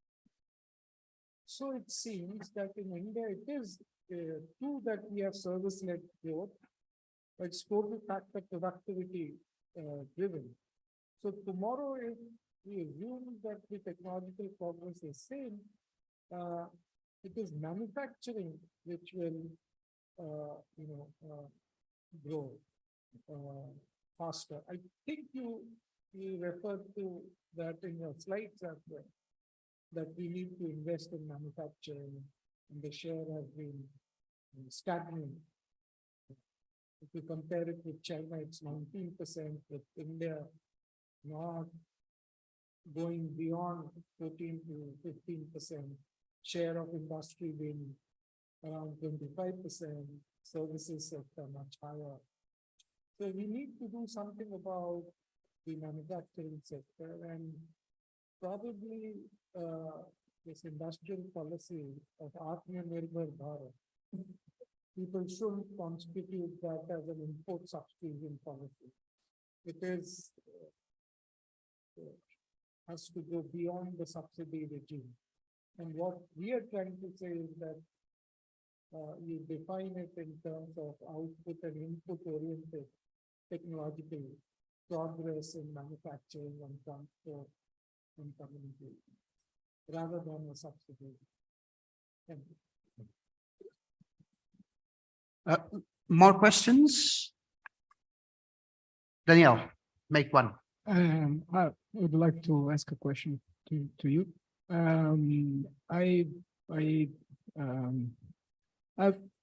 You said that there is a trend in India to focus on service sector led growth. And I would like to know your comments on the possibility of looking to the service sector and the manufacturing sector as interacting with each other.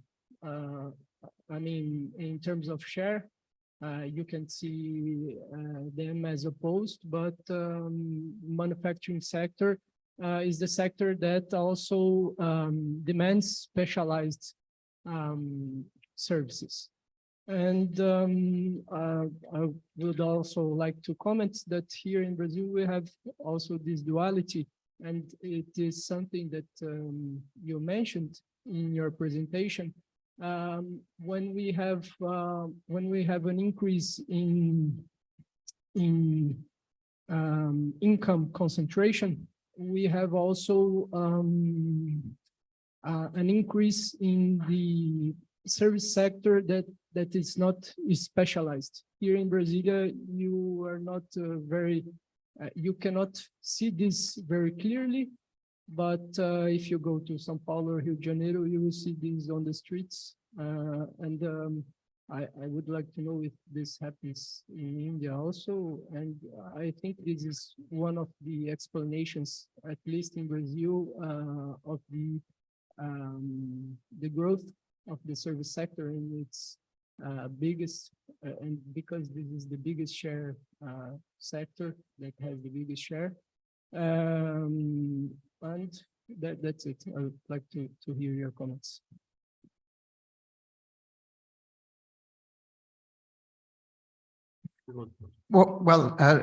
So let us start who wants to begin? Hagaf? Okay. Yeah, thanks for your questions. Yeah, Julio, yeah, the traditional categories, yes, I do agree, you know. But the complexity here is that you have this household manufacturing, household production. That is the complexity in Indian case. That if you employ less than, let's say, 100 people, you are into household production. You know, there is this, people optimize, you know, they don't want to get into this kind of formal sector by employing more number of workers, by reducing the number of workers and making them in contractual and so on. So this household nature of production in both manufacturing and services, that creates this, you know, problem of, and the categories that we mentioned is only formal sector, you know, the informal units that are all around India, you know, that they don't even get into the data of Central Statistical Organization and so on. It's so this, you know, it's kind of a gray area in terms of, you know, self-employed units, self-employed enterprises. It could be a manufacturing unit, it could be a, you know, service unit. In fact, it could be a high-tech service unit. You know, I would be sitting in at home and doing a software engineering.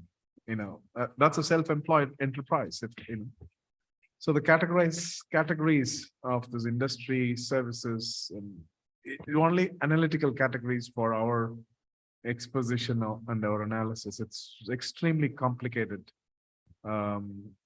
So that's why you zoom into district level, unit level, it's extremely complex. So there is a limitation. Yes, I completely agree that, you know, these categories restrict us from looking at this kind of vertical, horizontal interactions. Aslam, I was talking about enablers of care. So the, you know, care investment in creating care employment is one thing. That is a, you know, pillar of the strategy, that your strategy. But enablers are, for example, I talked about violence against women. Violence actually impacts care. So, you know, violence that happens in a household that impacts ability to, you know, give care. So, and also violence affects intergenerational, because you're not taking care of child, you know, children growing up in violent households, their human capital formation. So there's an intergenerational impact of violence. Violence is one enabler of care. Violence is again another enabler of human capital formation. So when we talk about IT and IT-enabled services, we also have to talk about care and care enabling services. So if you invest in the enabling services, if you reduce violence, you can actually create more productivity. And so this is the concept that because I worked in violence, I kind of tried to, in your own multiplier estimates, if you actually take into account the prevalence of violence and calculate the leakage, the care multiplier may be reduced to that extent of the, so that's the enabling thing that, and yes, the industrialization policy, yes, this is, you know, we don't have a proper industrial policy in India, and that's in the making, as you rightly mentioned. But the issue is, you know, the past, I said rethinking industrialization policy, rethinking development. The past industrialization policy across the world, it has delinked economy from society.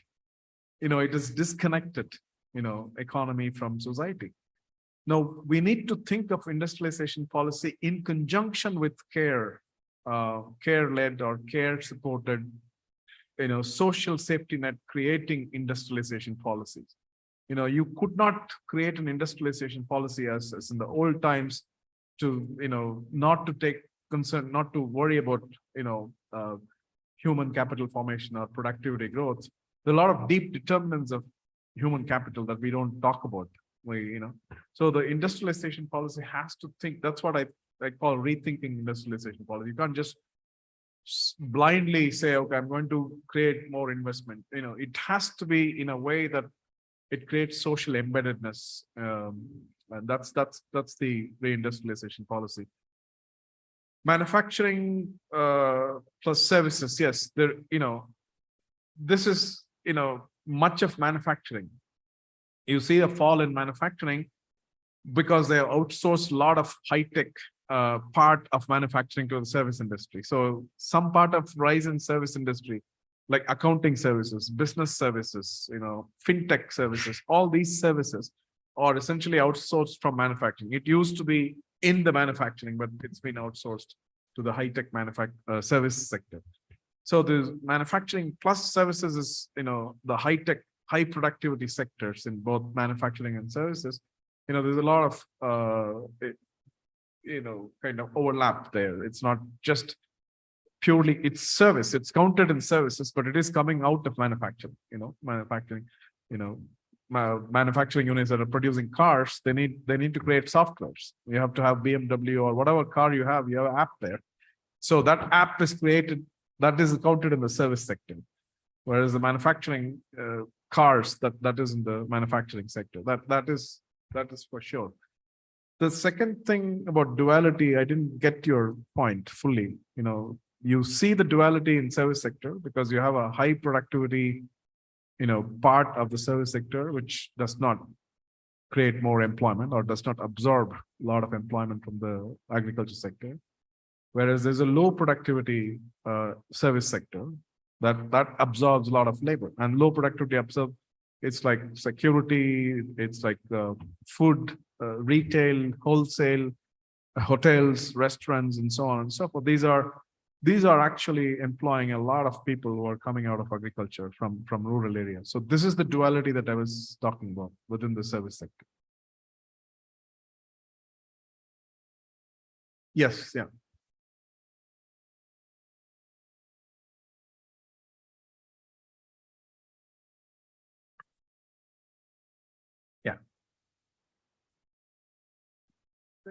Income, you have the growth of the low productivity service sector.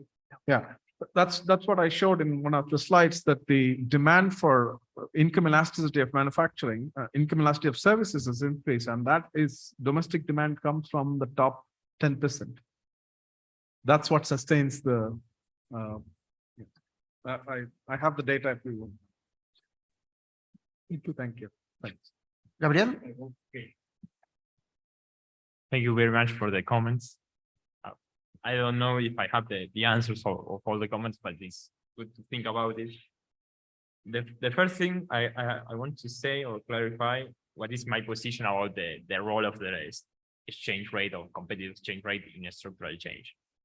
I think that it's a partial derivative. I mean, it's one cost that is something that could help, but I don't know if I will rely only on exchange rates in order to get developed. I think that there are other causes. You have to do industrial policy, you have to do a lot of things, but the thing that I believe, and I strongly believe, is you have to avoid overvaluation, because if you do not avoid overvaluation, probably all the productive policy or all industrial policy or all the service policy that maybe you want to do because you believe that is the way, is going to be more complicated to be successful.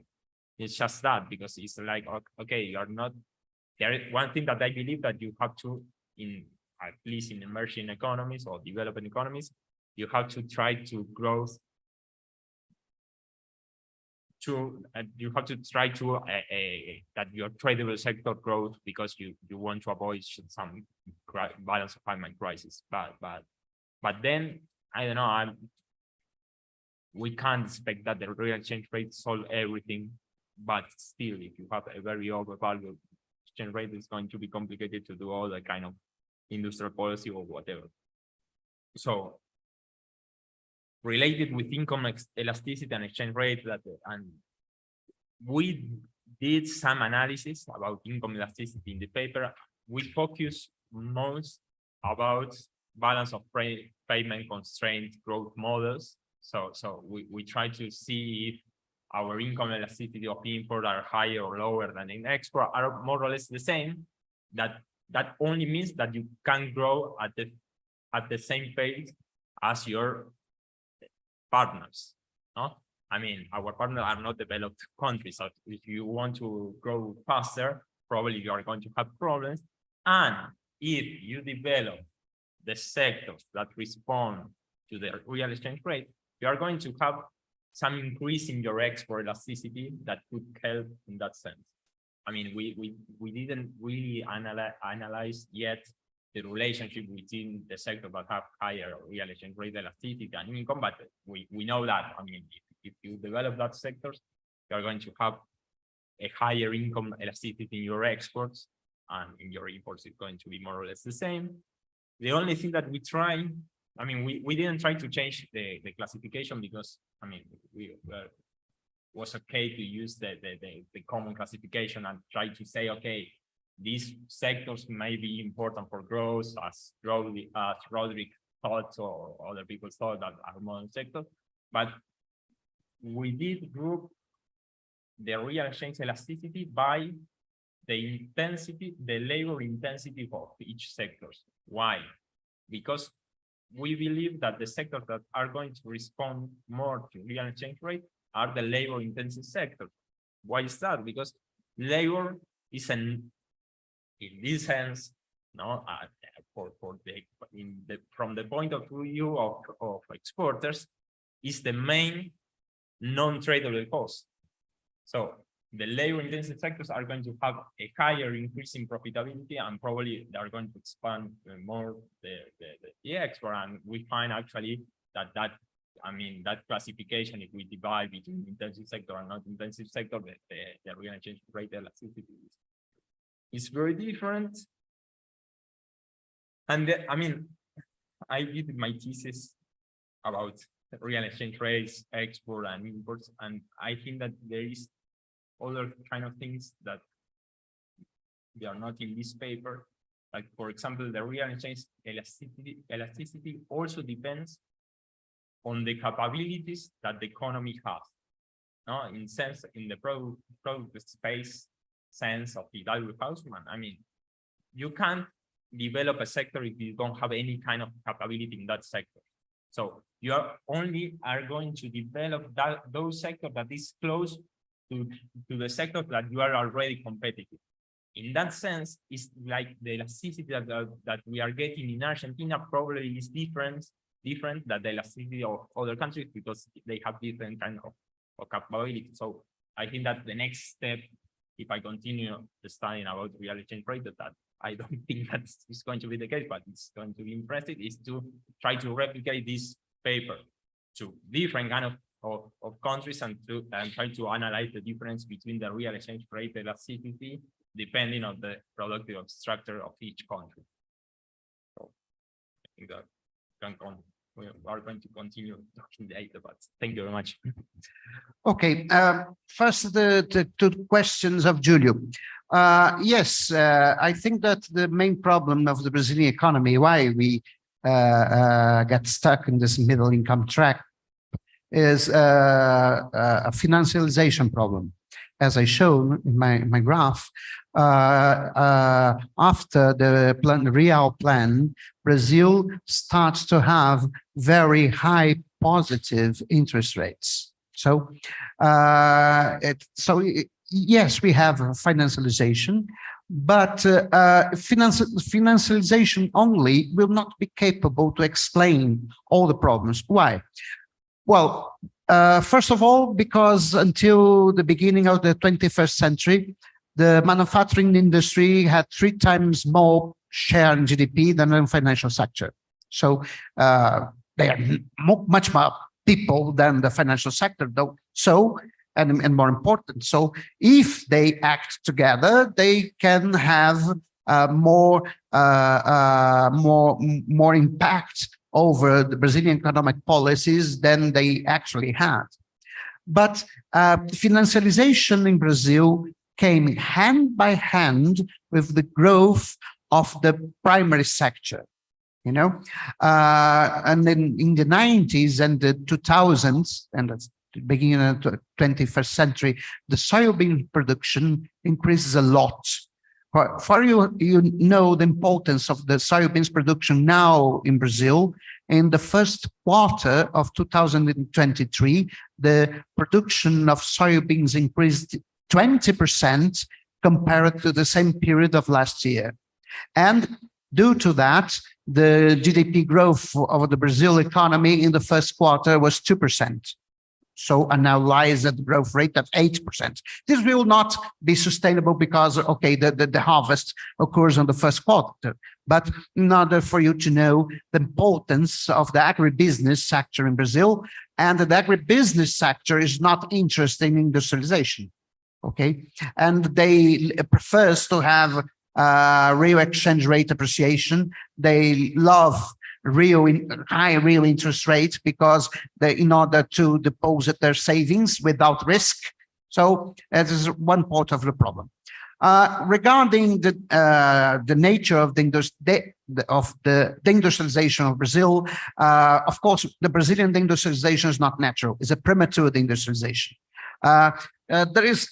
Well, Hodrick defines premature industrialization in some sense ad hoc way. You know, premature industrialization is the industrialization that occurs before a certain threshold level of per capita income. There was the per capita income of developed countries reach when they start to industrialize. For instance, England, the United States, they started, so to speak, to industrialize with more or less $15,000 per year of per capita income in prices of 1970s. So this is an ad hoc definition. I prefer this one.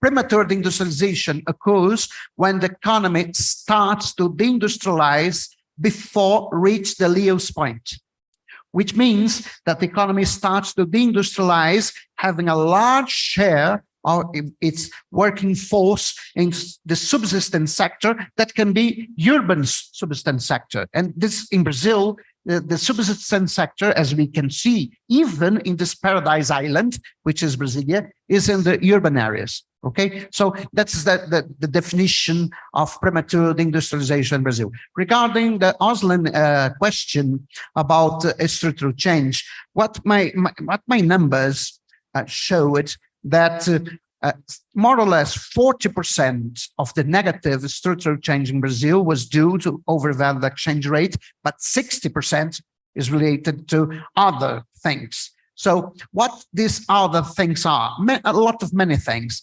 First, reduction in the public investment. Okay, we have also the increase in the interest rates that reduce the incentive for investments in modernizing the capacity of manufacturing industry. So I think that we have a lot of things that explains the 60% that cannot be explained by real overvaluation of exchange rate, but real overvaluation is an important thing. Not the only answer, but it's important. So I think that Luis Carlos had a question. So yes, he had a question, but Orero, question for you. You showed a move about the fail of economic Brazilian growth presentation. You explain this fact mainly because the low investment in fixed capital. My question is, is possible explain the underdevelopment only economic factor? Where is the class institute? Where is the underdevelopment state purely? how we can think the disindustrialization,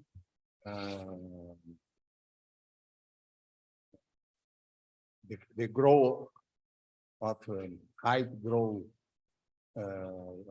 tax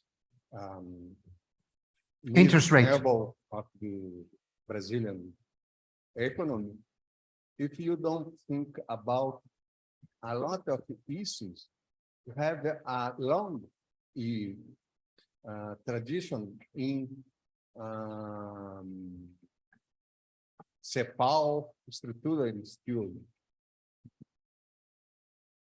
Okay, Luis Carlos, well, my presentation is regarding the economic reasons of our premature industrialization and low growth, but for sure that there are a class struggle in Brazil.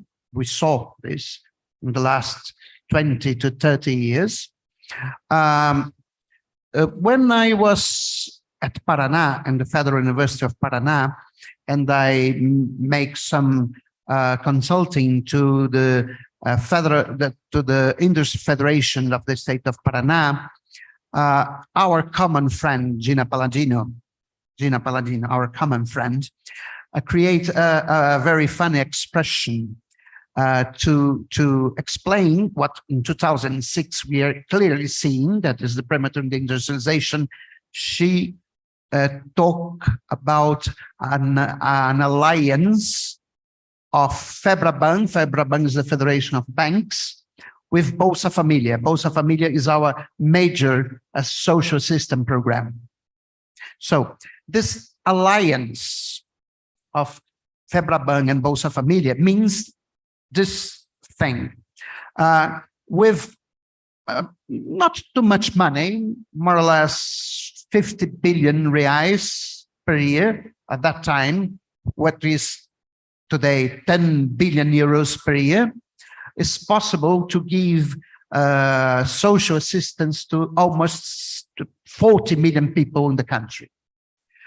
Since this was done by Lula government, this program allowed the government to remain in power for many elections. You know, but it's a very popular program and a cheap one. You do not need much money to make this program to a very large number of people. So it's a very efficient program because you benefit millions of Brazilians with this social program. But there is a compromise implicit that the class compromise is the following. Okay, Lula, we, the dominant class, allowed you to have this money for the poor. We do not care, it's cheap, okay? But the macroeconomic policy is ours, okay? So during Lula administration, we had as a president of Central Bank, a former director of Bank of America, a Brazilian that was a former director of Bank of America. And this explains this is the huge contradiction of the two governments of Lula, that we have at one side a very large increase in social assistance, but at the other side, you have, when you take in consideration the country risk premium, even more higher interest rate than you have under Fernando Henrique Cardoso. Because the country risk premium after 2003, 2004 just falls abruptly, very fast. In 2013, the MBI plus for Brazil was more than 1,000 base points, but then it falls to 300 base points. So you have a huge decrease in the country interest in the risk country. The risk premium of Brazil, and hence the interest rate differential was much higher in Brazil during Lula's government than during Fernando Cardoso government. So you have this compromise. This compromise worked well during Lula, but when Dilma Rousseff assumed the presidents of Brazil should try it to break the compromise. So she wanted to have the macroeconomic policy for her, and she tried to reduce interest rates and to devaluate the real exchange rate. So the compromise breaks down under Dilma Rousseff. At the same time, because premature industrialization, the end of commodity boom, and so on and so forth, the output growth rate slows down.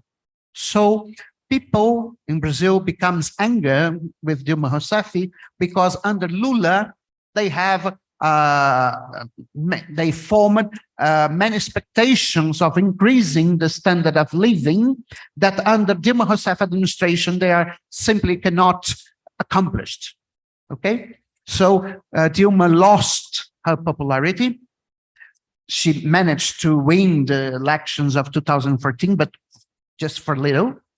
And in 2015, she was convinced by the dominant classes in Brazil to make a huge fiscal adjustment with the reducing in the public investment and in 35%. So this is the main cause of the Brazilian crisis. The recession started in 2014, the second semester, but the policies that Dilma Rousseff adopted in the first year of her second term mandate have amplified the recession, making what was supposed to be a small recession a great recession, almost a depression, you know? So there is the impeachment of Dilma, and with the impeachment of Dilma, liberal economists and the traditional classes in Brazil thought, okay, they are defeated. Now it's our time to make the things that we want to make. Remember the declining rate of profit? How is it possible to recover the rate of profit? Well, you can recover the rate of profit in three ways. You can increase the capacity utilization. For this, you have to increase aggregate demand. We have to increase the productivity of capital. So for that, you have to reduce the relative price of investment, but it's possible, but demands a tax reform, which is now being discussed today, okay? You can reduce the relative price of investment, or you can increase the exploration of labor force. So what are the reforms approved? During Temer administration, a labor reform that reduces the laborers' rights. So the idea was to increase, use a Marxist term, the rate of exploitation of labor force in order to increase the profit share and all other things remaining constant to increase the profit rate. So, and this was the agenda of Temer. But this agenda was not successful. And in 2018, Lula, despite all the corruption scandals that occurred in Brazil in 2014, 2015, 2016, due to the so-called car wash operation, that is very like the Mani Polluti in Italy, okay? Despite of that, Lula was the favorite to win the election. But then, because maneuver of the legal system, he was put in jail. And then PT have to launch Fernando Haddad to be the president of Brazil. Well, in January 2018, I really believe that the president to be elected will be Geraldo Alckmin, the actual vice president of Brazil. He was at that time at PSDB, the same party of Fernando Henrique Cardoso. I really believe that.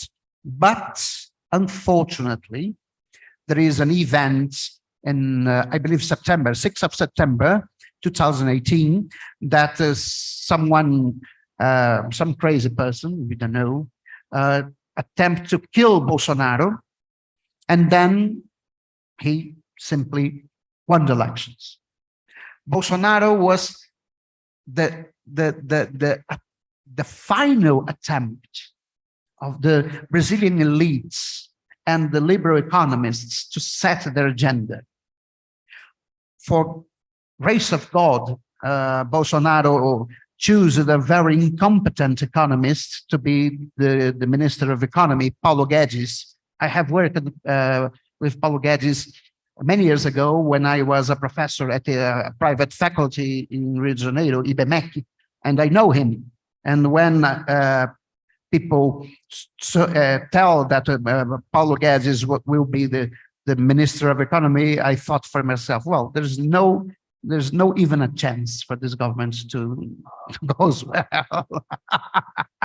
I know the guy, so I'm very calm because I know that this government simply will not work, and did not. Okay, but now Lula wins, but we've a divided country. The reasons for this are now economic. You know, Bolsonaro moves a cultural war against the left parties, and he gets more than 48% of valid votes in the second term. The difference between Lula and Bolsonaro was just 2%. Okay, it is very, very, very small. So the actual situation of class struggle in Brazil is that Lula win, but he had to make compromises with other sectors of society. So in order to govern, because if he did not make compromises, it will be impossible to rule the country. Okay, so we're now discussing a tax reform. This tax reform will be fundamental for the manufacturing industry, because Brazil, our tax system is so crazy that we are exporting taxes, you know, because there's a lot of cumulative taxes in the productive chain in manufacturing industry that simply makes exports non-competitive, even if you have a competitive real exchange rate. So this tax reform is absolutely necessary, but this tax reform will hit the interests of the service sector and the agribusiness sector.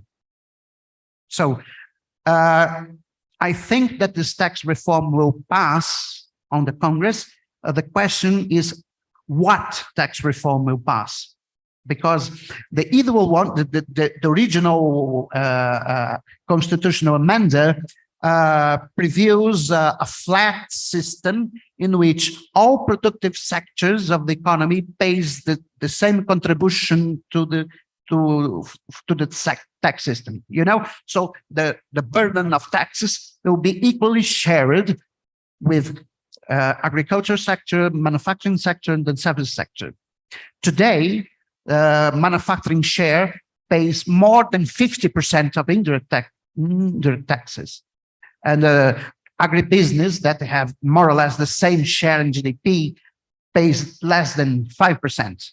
So, and services, well, a little more, 10%. But I have the graph. But it's when you look the data, you understand that besides the problem of real exchange rate overvaluation, there is a tax system that is against manufacturing industry.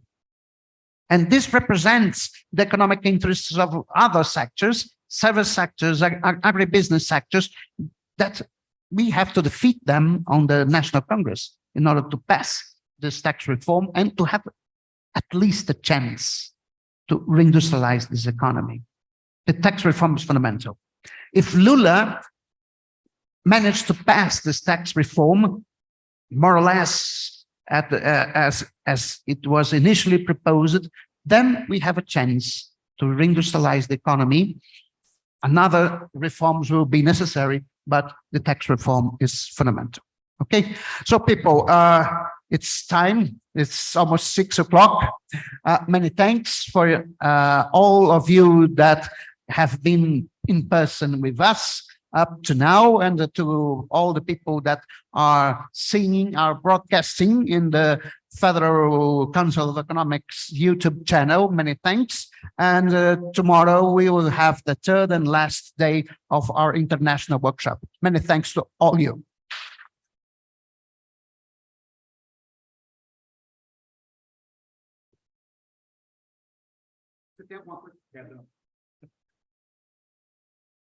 Where is the part? Yeah. Really good one. Good one. Lots.